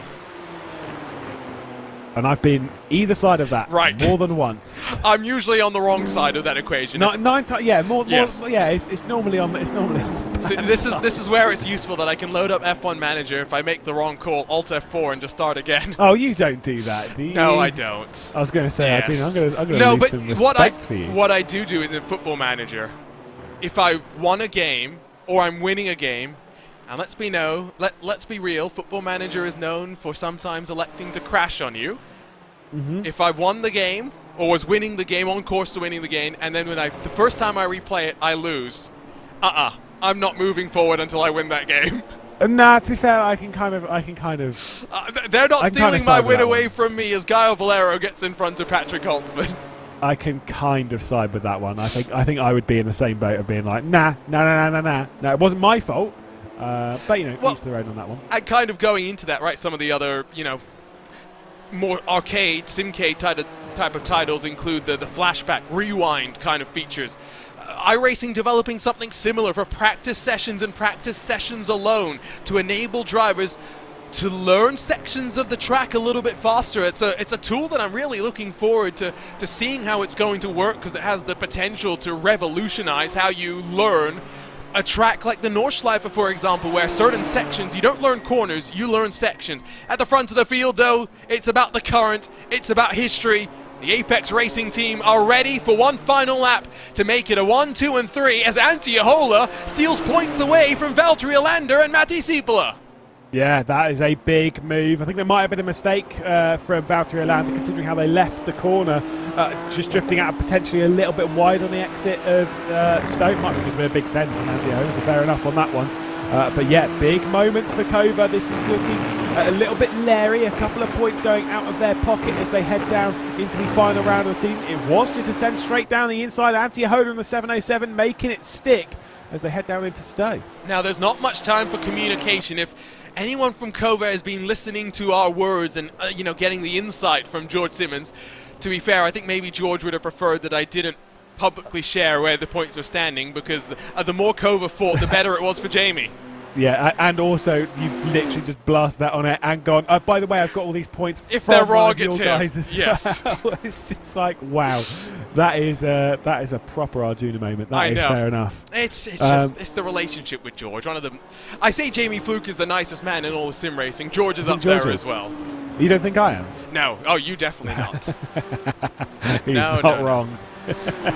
not even remotely the closest on that sense. But yeah, a bit of drama for the 777. Like I say, only one more race left to go this season, and they could be losing some very, very important points to their teammates, which could be doubly frustrating. If Yeah, no, and I think that's a significant thing as well, right? It was somewhat within their control. If it was another team car that gets on pass, okay, you accept it. There's only so much you can do there, but this situation, very much in their hands. We are being set up for the most mouth-watering of finales in this BMW SIM GT Cup. Single-digit split, 3 drivers looking for 2 spots in our showdown, but it's history in round 9 of the 2022 BMW SIM GT Cup as Apex Racing Team become the first team to go 1, 2, and 3. Jamie Fluke takes one step closer to BMW Sim Live, conquering in Silverstone. A big moment for the Apex Racing Team. A super performance for them. And like I said, the first team to have done the 1, 2, 3. Redline have been close. They have had a 1, 3, and a 4. Guess who spoiled that one? It was Apex Racing Team. They were the one that was second on that day. So there have been teams that have been close, but Apex Racing Team finally the first team to have done it, which is pretty impressive considering the amount of races that we've had coming into this. Closing in on 30. Not quite there yet, but still. It's been a lot of them, and to only have a 1, 2, 3 now shows how impressive the quality's been. It's been the type of championship as well where last year we saw flashes of the Apex Racing Team, but by no means were they committed to this championship. With this new format, maybe this car, we have seen much more targeted, directed effort from one of the strongest iRacing teams across the platform and find themselves on top. 2 World Championships in 2021. They'll look to add a BMW Sim Live title to the honors. they show at their team facility later in October. Wait for the final cars to come across the line. Plenty of fighting. 33, of course, took to the green. Will finish with almost all 33 still running. Only about 3 retirees in what was overall a very fun race. Yeah, it was. It had its fair share of excitement. A little bit of calmness in the opening portion of the race, but had its highs as well as its lows. I mean, for some teams, they might classify this as a low because I think, I wish I was the 1, 2, 3. Alas, it does go to Apex, burning it down. Alejandro, was that Jamie? No, it was Alejandro Sanchez burning it down. Jamie Fluke's just cruising his way back towards the pit lane. What a year, by the way. You said before 2 championships, 2 world championships on the iRacing platform. To that plus a whole heap of other stuff. They've started reaching out to other platforms as well and learning stuff from all those. Apex Racing Team have gone from being a very, very, very good team to potentially contending to be number 1 of the teams in the world of sim racing. They're right up there. Was trying to pull up some of the celebrations. Looked like John Robertson, the 2021 iRacing Rallycross World Champion, in the background, congratulating Jamie Fluke, Kevin Ellis Jr., who will walk away on top, back-to-back winners in this BMW SIM GT Cup. We didn't think we'd see it once, but now it seems to be almost common. 1, 2, and 3, it is history for the Apex Racing Team. 9 seconds splits the podium. What a day it will be for the team down in Corby. Kova behind them in 4th and 5th. Points on the board for Ahola and his teammate, but stolen potentially from Alander and Siepler. 3 cars, 3 drivers fighting for 2 spots. It will come down to the wire in Suzuka. Arnage, Apex, Team Redline Red, Urano, and BS Competition, the top 10, with good recovery drives from 9th and 10th after issues in the opening laps of the race. Behind them, German Sim Racing, as well as the per se Sex Guy Racing number 2. I apologize for butchering that name. We'll scroll through the rest of the names as we get ready to chat to our race winners. But Lewis, as we get ready to say goodbye to you for the final time in 2022, what do you reflect on the year that has been for BMW in 2022?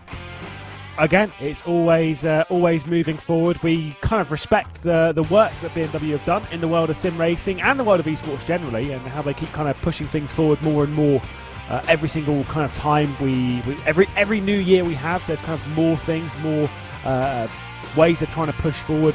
And then having a championship like this, of course, we've run it now for 3 years, and it's been exciting every single time. It's been different every single time as well, which I also respect. That there's always the kind of the attempt to try something slightly different each time we go racing. And as I love it, it is open to everyone to come and take part. It's not a closed-off championship, no invites required. If you want to race, come along and race. You can still have one final opportunity to do so in a couple of weeks' time at Suzuka. There's a look top to bottom at the 35 drivers that competed here today in the BMW SIM GT Cup from the home of British Motorsports, Silverstone. Let's quickly get the chance to chat with, at the very least, Jamie Fluke, who of course didn't speak to during the day, but valuable points for Jamie on the road to BMW Sim Live. Basically the best day you could have hoped for, Jamie. That's not bad now, is it? That's pretty good. Yeah, I've got to thank the team so much for that, because they dragged me so hard through this one. I just had to keep it on the road basically at the end there. Well, I mean, I still had to make the overtakes on the Kova cars, but I think they took 2 tires and struggled quite a bit with it. So yeah, what a day. In terms of the call to go to 4 tires, because Kevo told me before the race you were thinking 2, how exactly do you guys make those calls, those judgment calls, during a tense race like this? It was a really tight call with us. So we go off of, what the tire numbers say in the stop and how the car feels and balance, and a lot goes into it. We originally were for 2 tires and made it in the box change to 4, just based off the numbers and how I personally felt like it was going to sort of shape up. And with the change as well in the last build, with tires not taking quite as long to take, it brings it slightly more into taking 4 than it does 2 compared to before. So that's what led us to that decision. One more race at Suzuka, and it is single digits between you, Valtteri Alander, and Matti Siepler. I'm sure the game plan is come in and go maximum attack. Pretty much, yeah. All hands on deck on for that one. All systems go. got to take it to them, and hopefully we can repeat what we've done today. Jamie Fluke joins us, and just a reminder, Jamie, there is now space for you behind for the track maps. We are expecting them by the time we go racing in Suzuka. We'll figure something out. How about that? There we go. Jamie Fluke joins us from the Corby Center as part of the Apex Racing team. We're going to quickly say goodbye because I unfortunately have got to jet, but Lewis, October 16th, this BMW SIM GT Cup, the ride that will pay out $42,000 before we even get to Sim Live will come to a close. A dramatic, a fantastic race last time. I'm sure we're in for something special to close out this season. Yeah, as much as I'm not going to be on this broadcast, of course, you and O'Leary will be taking over from me. It's going to be a brilliant race. Suzuka is a challenging circuit. It's a breathtaking circuit, and it's one that always provides good racing. You said before, it was a hard one to pass at, but not impossible. The start-finish straight, downhill, and very long. Plenty of chances to make a move, plenty of chances to make mistakes as well. And even if you go to the hairpin, opportunities there. Suzuka, by no means is it impossible to pass. Lewis McLeod very much right about that. One final look at the schedule before we wrap things up, because it's been a journey around the world that we've been around. It's been a lot of fun. Barber, of course, the most chaotic. Silverstone tried to add to it, but inevitably all roads will lead to the final stop on the train to BMW Sim Live. So join us on October 16th, 1 p.m. UTC, first for BMW SIM Ignition. Matthew Sadigas Trivet will wrap up all of the action and close out the season before we get underway for the final time in this BMW SIM GT Cup for 2022. We'll lock in 12 drivers to fight on October 29th. For now, it is time to bid you farewell until we head to the land of the rising sun. For everyone at BMW Esports, for everyone at RaceSpotTV, and for Lewis McLeod and myself, Arjuna Kankipati, thank you so much for joining us once again on a Sunday afternoon for more great racing in the BMW SIM GT Cup. We'll see you in the middle of October to finish this party off. For now, it's the Corby crew on top, history makers in BMW Esports.